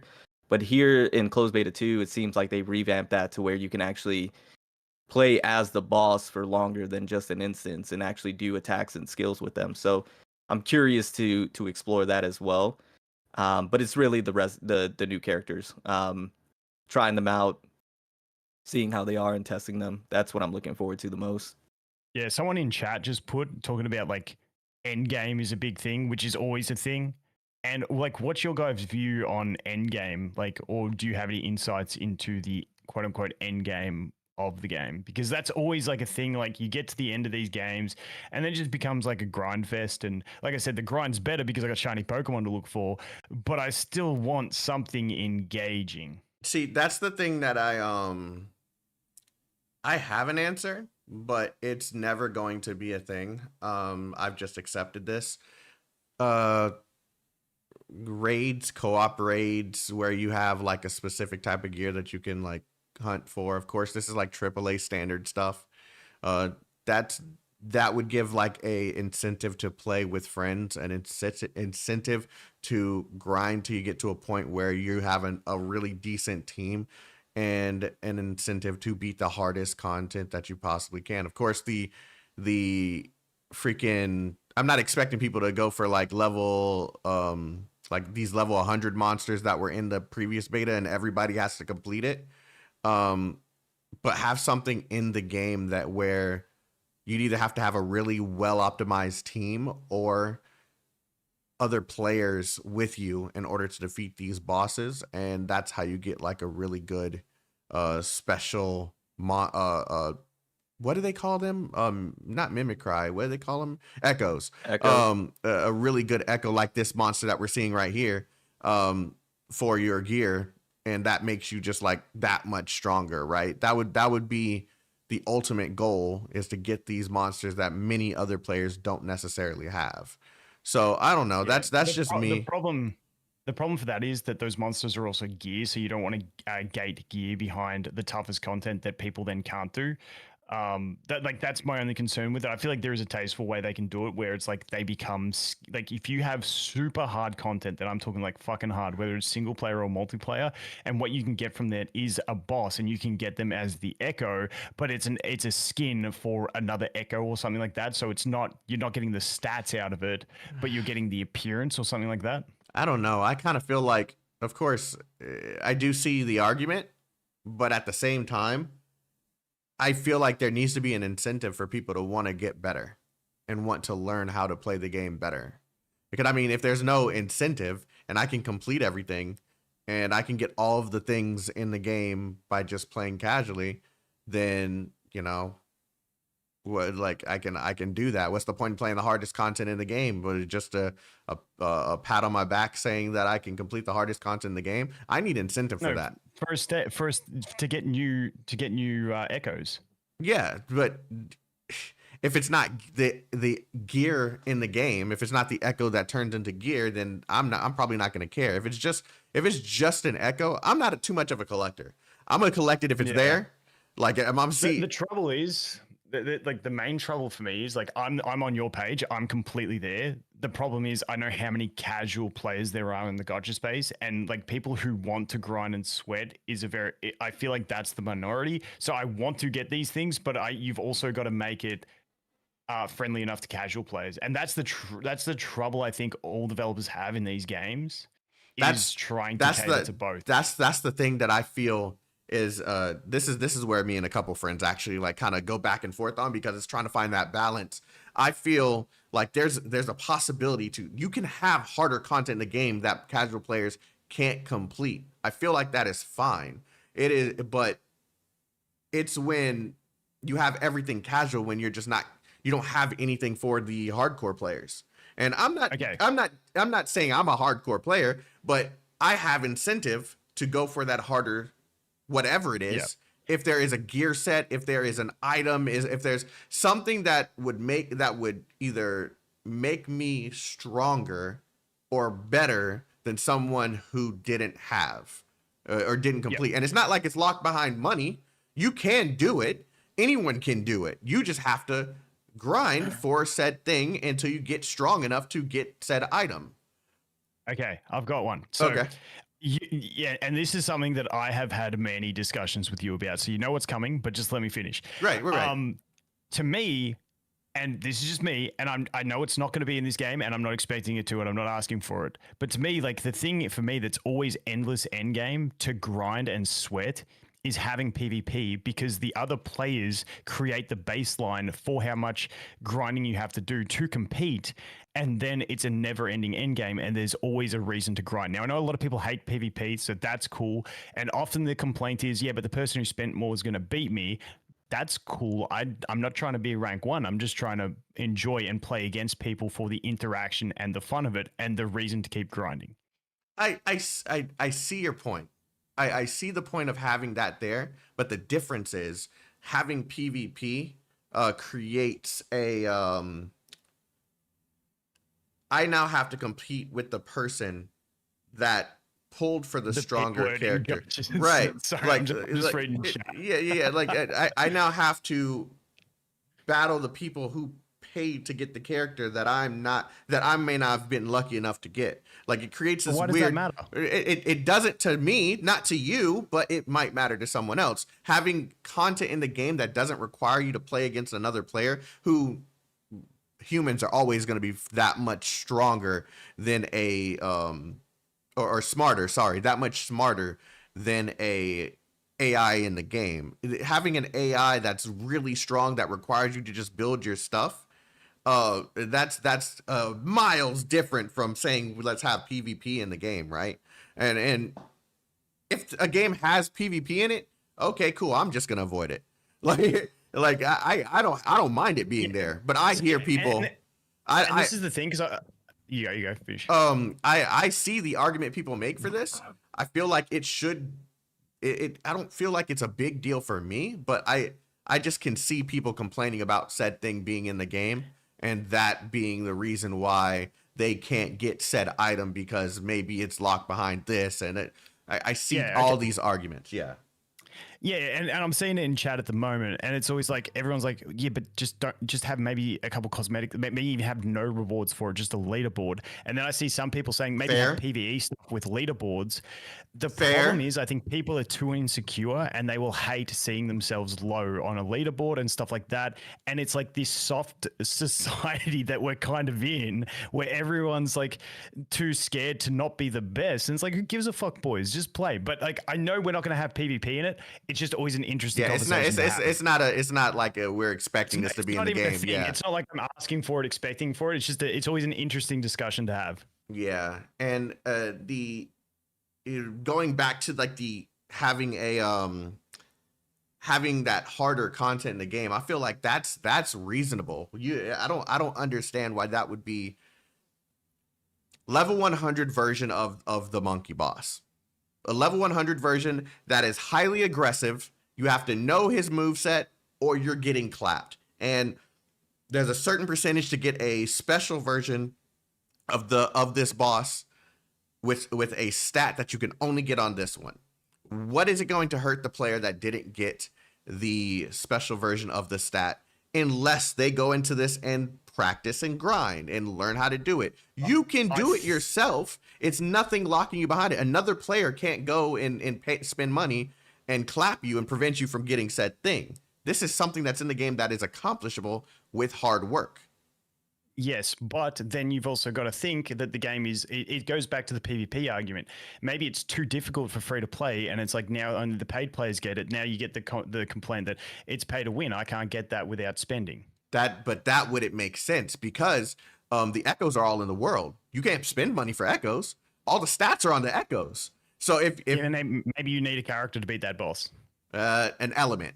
As long as you have an element, they provide all those elements in at the very beginning of the game, even if it's a 4-star or whatever the lowest rank is, as long as you have the element and they make sure it's balanced in a way that's possible, and then there's no argument then anymore. I think you always end up with the pay to win argument. Like, I don't give a fuck about it. Like, I don't care. I don't like, I'm happy. either. I'm just trying to think I'm from a cool. various from a perspective of various players. I can't always think about me when I'm trying to talk about these type of things, because me, if it was just me, I would say put hard shit in the game. If I feel like doing it, I'll do it. If not, fuck it, and I will throw it to the side and then whatever. PvP, I don't give a fuck. It's in the game. I'm probably never gonna touch it. Like that's me. But I'm thinking from we need these games to make money in order for them to survive. Of course, that's half truth. We need money in order for them to continue making good content for it to survive. It can still survive without making a lot of money, but then you get lower quality shit. I feel. You go. I feel like if they're going to balance this for various players, they need to think about not just the casual player. They need to think about the hardcore player too. And I don't know. It just feels like this balancing act is a little. This conversation, it just gets really weird because people already think of PGR and Kuro Games as the more hardcore company. It doesn't make any sense to not put hardcore stuff in the game. That's what I was just gonna say. That's why I was asking if there was any. Yeah, well, in the test, I was just asked because I couldn't find the stat that I fucking wanted, and I can't remember what it was, but I remember I almost beat one of the hardest. Someone did it without doing any of this. So shut up, chat. I already know where this is gonna come from. There's a mode with a level 100 bosses in it, and I didn't make it to the level 100 one, but I made it to a lower level, and I almost beat it. And I just needed a specific stat on my character, and I was hunting for it, and I never got it. So, yeah, it just I don't know. I feel like there's a way to do it. They could definitely put harder content in it because of that specific thing that we saw on the island that allowed you to put your character builds to the test. That was very difficult content. It was hard. If you didn't have your characters built up, it was almost like an account check when you go there. Yeah. If your account wasn't up to snuff, then you weren't completing that content. So it has hard content, and I agree with both of you guys. I want hard content. I'm one of those type of players as well, and I wouldn't mind PvP in the game, but I just know it wouldn't be there. But I like that competitiveness. Okay. I think. Go ahead. Yeah. Sorry. There's a thing that I was not going to say, but I'm just gonna say it anyway.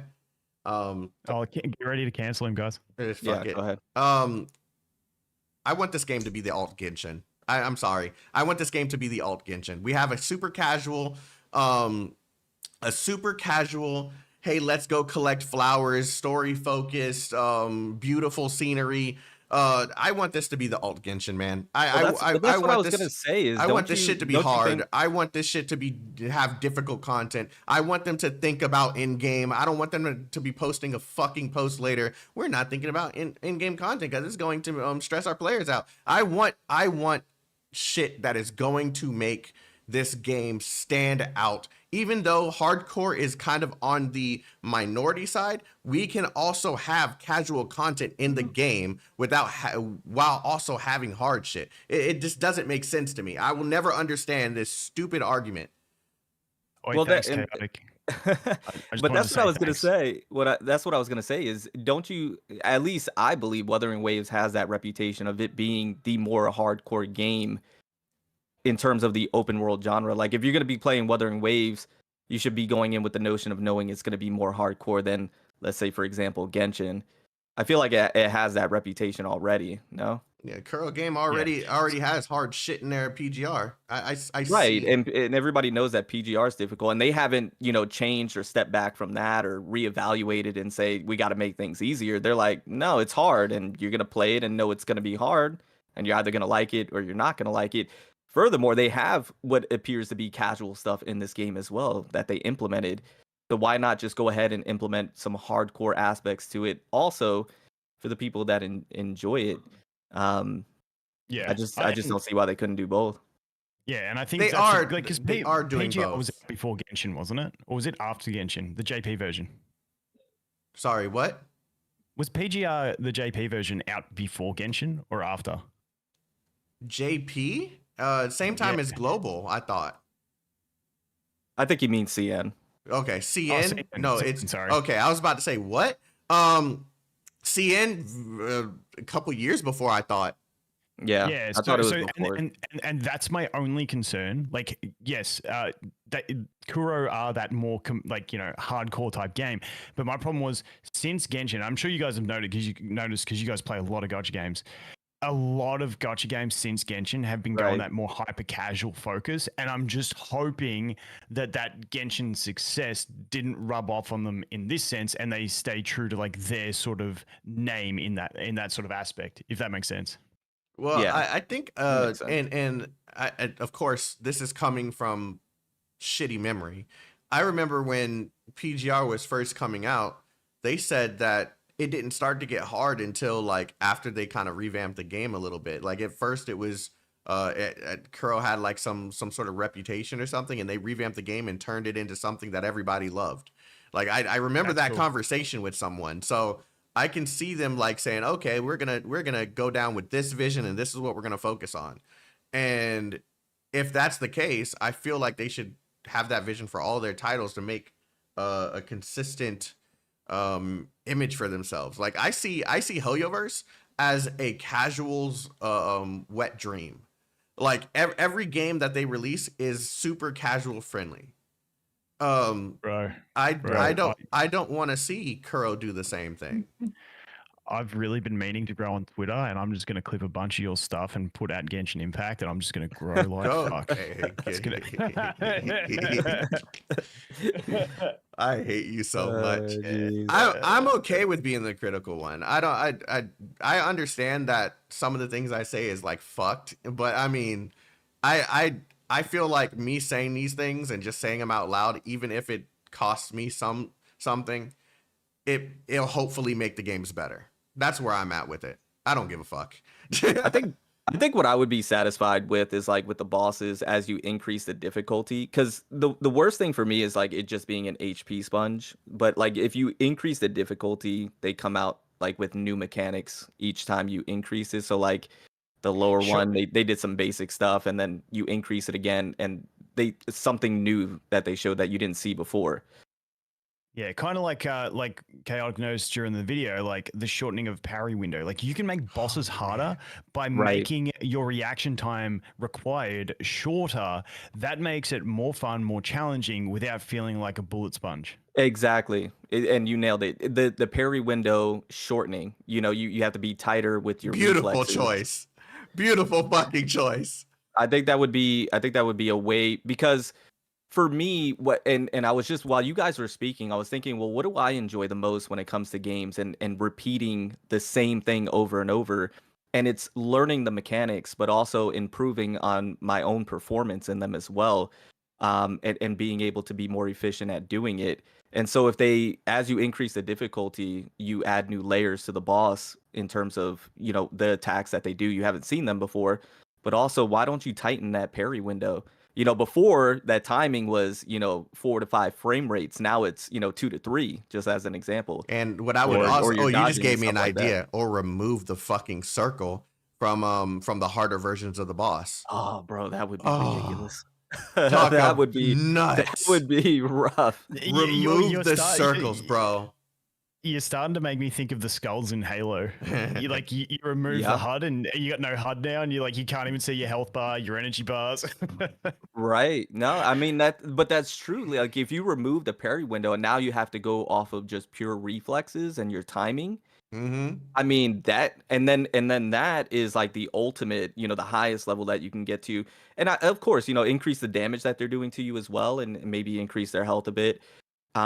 But completing that, then gives you maybe that end game reward that you're looking for. And that could be repeatable. One thing, and this comes from my my love for Arknights, right? I've learned something about myself with a lot of these games. I love going into a mission or a boss fight. I don't look at guides. I don't look at information about the game. I don't look at none of that shit. I like going into these games and being like, how can I complete this with what I have? What do I need to change in order to fix said thing? and without looking at any guides on how to build the characters, and I just want to figure it out.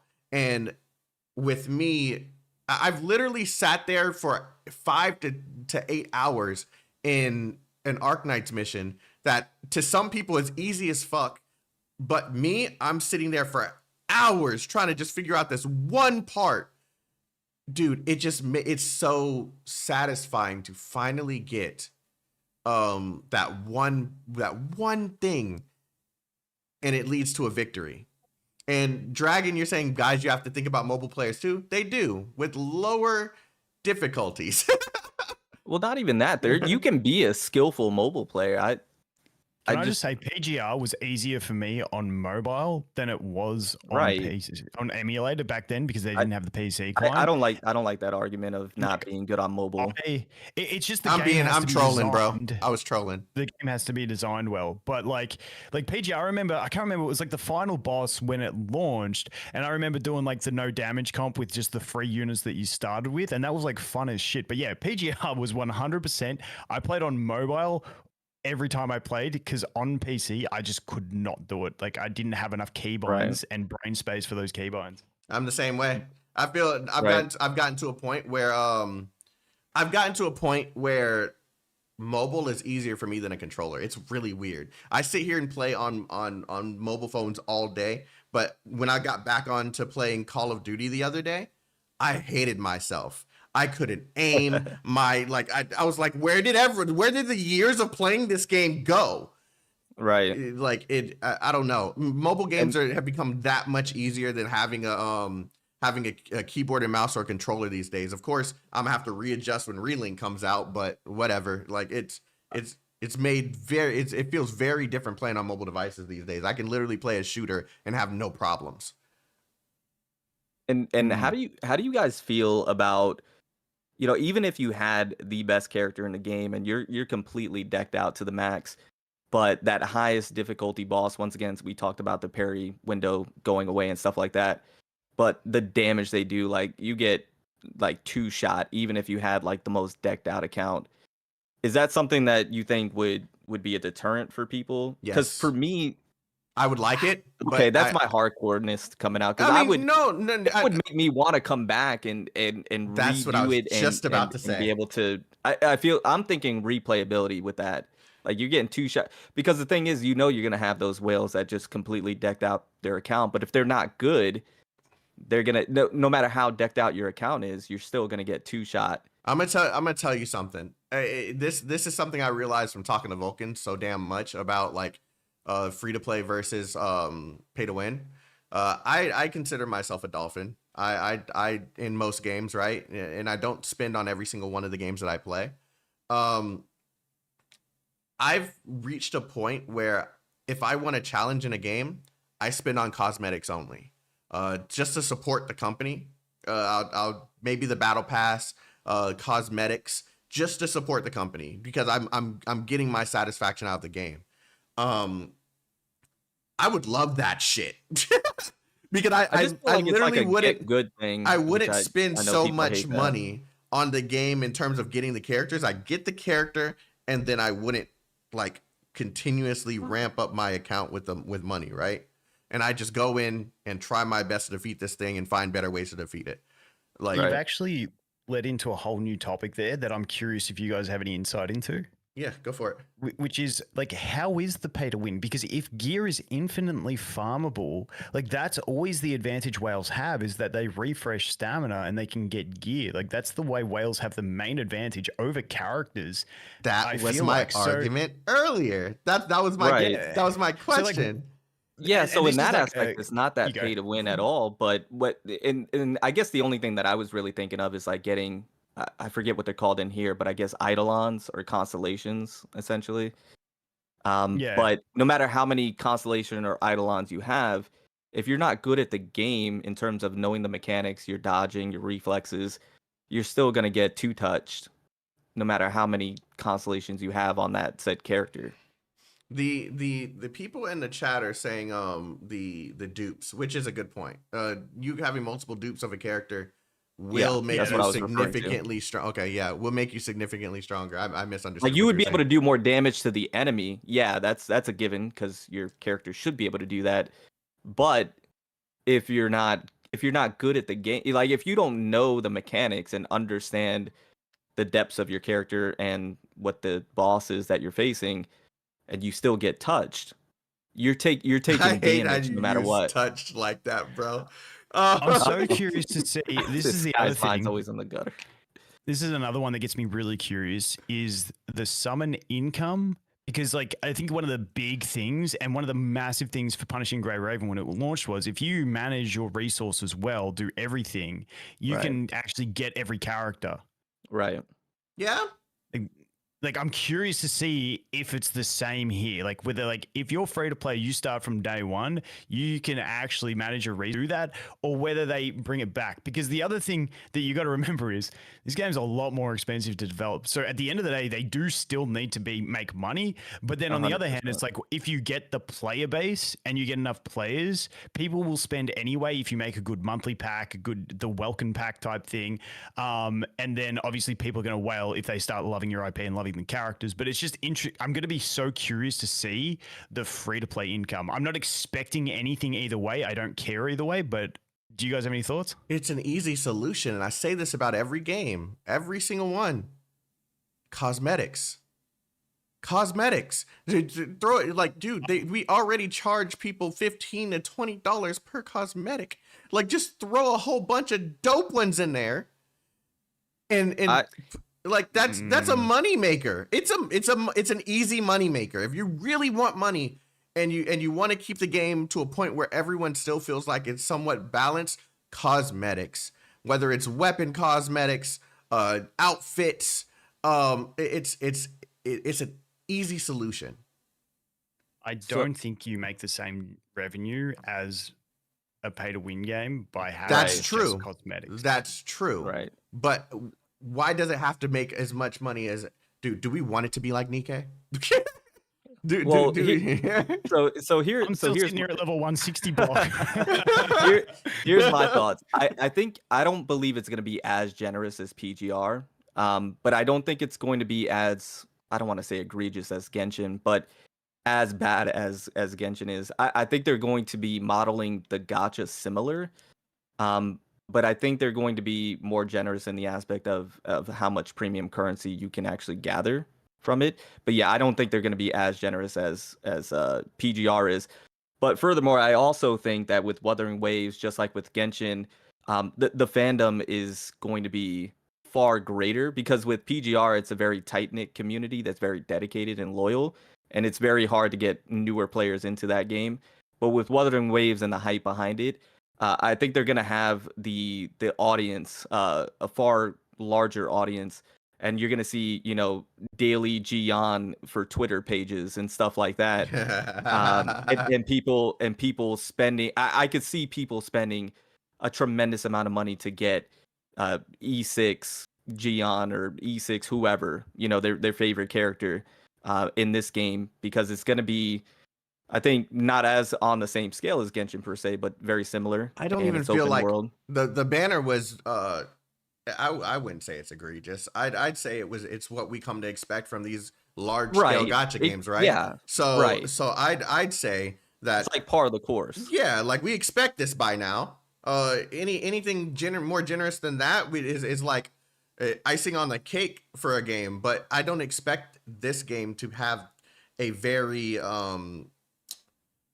generous gacha banner, right? Maybe every now and then they'll have they could give us like a free character or something during an anniversary or something. I don't know. Like there's various things that you can do to make the fan base feel good while still having a banner or packs in the store and stuff like that. I'm more curious to see like when they do an event, like how generous are they with that event, or their logins, or what you can get out in the open world and stuff like that. Like, are you able to generate enough premium currency, like Vulcan said, to be able to pull on every banner and get a copy of every character? Or is it you're really going to have to prioritize and, save for X amount of time?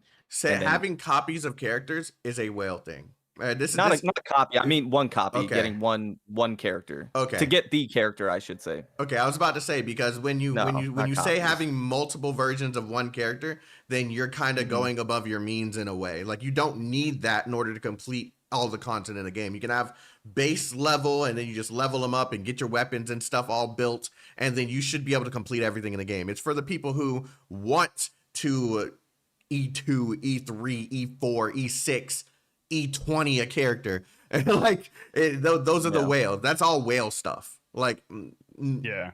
I never considered that as a part of like the free to play experience. If you want to, cool, but you might be sacrificing your chance at another character by doing so. Yeah, I just wanted to bring it back to something that Further Beyond said earlier about you know, the fandom and stuff like that, and the PGI, how it was a bit too tight knit and stuff. I think the big thing for this game that it allows access to is that, provided, like we're expecting, it is more complex combat, it's more hard, it's a harder game, it gets those style of players in while still having the overworld shiny hunting. I know I always come back to it, but holy fuck, that's so cool. But like, it's got the casual aspects along with hopefully the harder combat aspects, which is covering a broader field than what PGR can, and a broader field than even what Genshin can.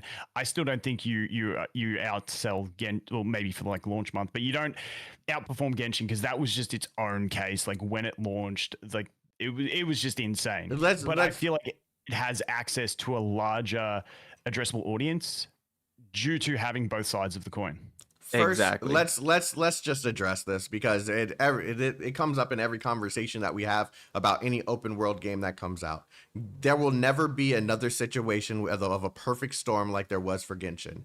There was COVID. No. There was everyone staying at home. There was too many things that Breath of the Wild's release. There was too many things that came together that made Genshin the success that it was. We will never see that again. Will we see some games come close? Absolutely. But to have that fan base so dedicated and fall in love with a game of one of its kind, it's never going to happen again. Not for Gacha. The funny thing is, like, whenever an open world Gacha comes out, everyone's like, "Oh, another Genshin clone." Genshin killer. No, not Genshin killer, but when they say clone, it's just like, I remember it's so funny when Genshin was launching and it was like 6 months out, however, like, it was just a Breath of the Wild clone. Yeah, right. It was anime Breath of the Wild. It's so funny how it's like, now it's like, it's the baseline, when originally everyone referred to it as a clone. Yeah, and the thing is, it was shunned upon while it was still in development. Everyone was hating on it. Remember the article? Holy shit! Remember the article of the guy that was at an event and he was smashing PS4s or some shit like that, or thinking that Genshin was being made by Sony, so he was like smashing PS4s. I think I vaguely remember that. Oh my god. Like, it's crazy. I'm pretty sure if you looked it up now, you'll find it. There was a question that came in the form of a super chat. Thank you, KK1, for this question.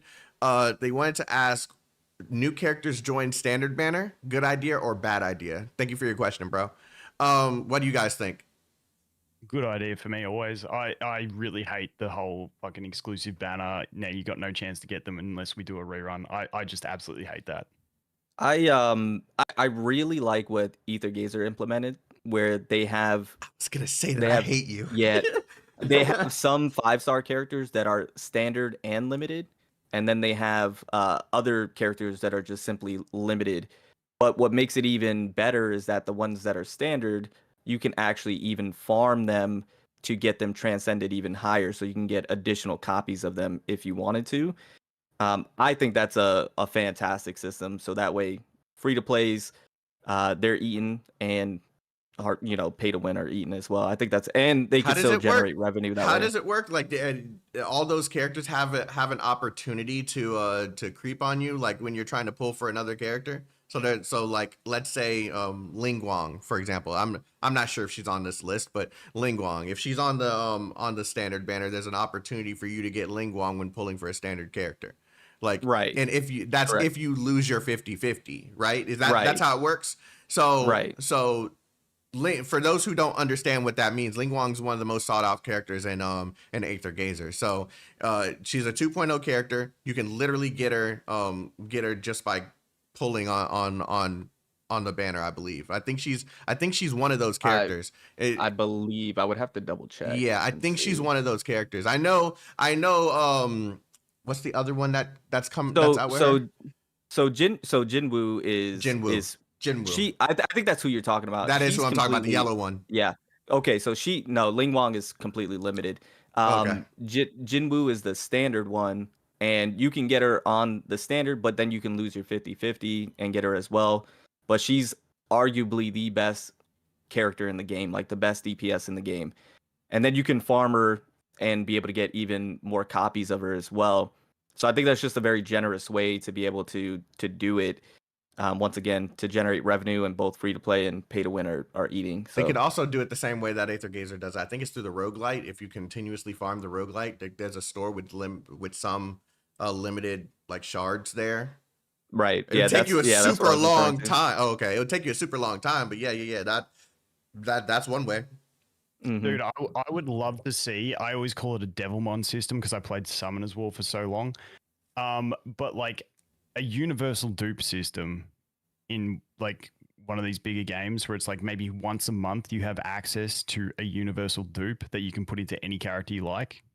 Like just, that would be cool. Wait, what do you mean a universal? But they dupe? give it to you for free, dupe? or do you have to do something for it? In Summoner's War, I can't remember. It's been so long since I played Summoner's War, but they had these things called Devilmon, and they acted as an Eidolon constellation for any character. So you could use it on any character, and it was like having a duplicate of that character. Nah, see, the reason why that wouldn't work is the amount of characters in Summoner's War versus the amount of characters in these open world games. But it just depends on how you would get it, though. Okay, so for instance, I'm playing Black Clover. They've got the same system in Black Clover. You actually get 6 of them for free within your first like month of play, so you can max dupe any character you want as free to play. Like I like the universal dupe systems, but I think like I think like a 1 a month thing is like cool. That's a lot. 1 a month. That's a lot. You kidding me? I know people are gonna hate this, but what if they put that in the hard content? 6 months to max 1 character. Oh, okay. I missed. I thought you were saying you can max out your shit. Like, okay, never mind. I got it. No. Once a month. Yeah, you get 1 free duplicate, 1 free universal duplicate a month or something. Make it 2 months. Make it 3. Like just like it's cool to be able to like. Okay, I've played this game for 12 months now, and I love this character, but like it's pointless to summon for dupes. But like I can get that feeling of I've invested my time, I've stuck to it, and I'm gonna put all 6 of these bad boys into this one character and get them to max dupe. And it's like that's just that cool feeling. I feel like and all 6 of them go to the one character, right? Well, you can do one. Well, you could choose. You choose. Oh, you could do like 3 on one, 3 on another. Yeah. Okay. But are you saying you get them for free, or do you have to do something for it? Like it's just in your mailbox? No. Like there's missions. There's different places you get them. Like in Black Clover, like they got a raid that just opened now, and like if you get the raid lasts for like a week, and if you battle the high enough difficulty raid enough times, you get enough coins. That's exactly what we were saying earlier. That's what I was saying. Put it in the hard content. In this one, it's essentially free because it's like you've got to do like level 3 of it, which you can achieve on day 1 of playing. So it's essentially free. But like then in those raid shops, you've got like a bunch of other resources that if you do harder difficulties, you get a bunch of extra resources on top of that, if that makes sense. Yeah. I would love that. And once again, I know probably the majority is against it, but to have that in the hardest of content once a month. Yeah, that's incentive. Why not? It's incentive for everyone to try and get good at the game. Even not even once a month. So this would make it fairer, in my opinion, so people wouldn't complain about it as much. But it's like, okay, they have like big like I obviously don't know the complete model of the game, but you've got like big zone bosses. And like they've got different difficulties, and if you defeat that zone boss on the hardest difficulty, then you can get one of those, but it's a one-time drop. It doesn't reset. But then as they expand the game and you get 1.1, there's a new zone with a new big boss. So on new updates, you've got a new boss that you can work towards. I see. If you can't do it straight away, you're not getting left behind, but everyone can work towards that, and it gives you a reason to grind for that hard goal. I think that's cool. like it. I know. I think that's perfect. That's fire. So you do it once. That's the drop for that one, and then as they introduce new bosses, they have that higher difficulty, and you have a chance to get that as well. It's a first time clear reward. Yeah, it's a first time clear reward. First time clear. Yep. I love it. Yeah, that's fire. I mean, Yeah. I mean they listen to this one. They could just hire me. I'm coming up with all the ideas at the moment. He's available. I think that's perfect. And once again, like Chaotic said, that is a reason to get good. That's a reason to build up your account. Like and to build your characters up. That's incentive. Then there's the whale that says, fuck off, I've already got everything maxed, dude. Right, I don't need this. That's true. Oh man. No, but then again, the whale wouldn't care anyways. No. I mean, it kind of helps them out too. If you think about it, they could probably put a dupe in like a 4-star that they just neglected. Yeah, like I can say that they didn't summon dupes of the 4-star in maxing out all the 5 stars. Right, exactly. No, but like that, it's just preparation for the next character. Like it's like, it's effective for everyone. Yeah. Jeez, man. I think that's beautiful. Well, guys, when there's another dev interview, a year from now, they're gonna go ahead and implement that. And then they credit Volk they again. better credit they better credit my boy Vulcan. I want to see his name in the bottom corner. Idea listen, if stolen I see another dev from interview Vulcan. like 6 months from now or a year, and they say, "Hey, we got boss content. It's the hardest of content, but you get a dupe copy first time drop," and they don't mention Volk in any shape or form. We gotta. They know they saw that podcast. They know they saw that podcast. 100%. They know they saw that podcast. Better give my man a cut or something. Hey, we're gonna give you the access for fuck's sake. Well, guys, I appreciate you guys coming through. We hit 356 people in here at one given time, and like the stream, chat. Like the stream. I appreciate everyone who's come through to the stream, the podcast, whatever we want to call it, and where we just sitting here discussing what we'd like to see in Wuthering Waves. This is another successful episode of Gacha Talk. Thank you, Vulcan, and thank you further for being here today. And thank you to all the viewers who came by and watched us ramble on about bullshit. Guys, thanks. You're awesome. Love My pleasure. you. Buki. I appreciate it. Darkness, Buki, darkness. We're gonna see Volk on for like 10 hours. Nah, he's roaming. He's hating me right now. It gives me a reason to stream. Like, right. There you go. Don't have enough content for me to stream, but if I'm doing that and having fun, like that's a reason for me to stream while I'm playing. Absolutely, dude. Like all his streams are gonna be titled "Shiny Hunting." Like, bro, I was like, no cap. I would love for them to just have like a it doesn't have to be player versus player. It could just be some in-game shit. But imagine taking those shinies and having them battle against other ones. That'd be fucking fire. Bro, if they do, that could be like an event that they put on. Yeah. Yeah, like echo battles. Yeah, that would be dope. All right, guys. I'm gonna cut it here. Thank you for coming through. As always, I appreciate you both, especially with this being super last minute. I just figured it was better than making a video. Hey, here's the news and everything they talked about in the dev interview. I just figured it would be better than that. So, yeah. Thank you, guys. Yeah. Vulcan, enjoy the time with your family this weekend. And Buki, I'm going to be harassing you later for some Aether Gazer related stuff. So, of course, Darkness, I'm available for you. All right. I'm going to go ahead and cut it here. You all have a wonderful day. Stay healthy, stay safe, stay chaotic. Love you guys. Peace out. Peace.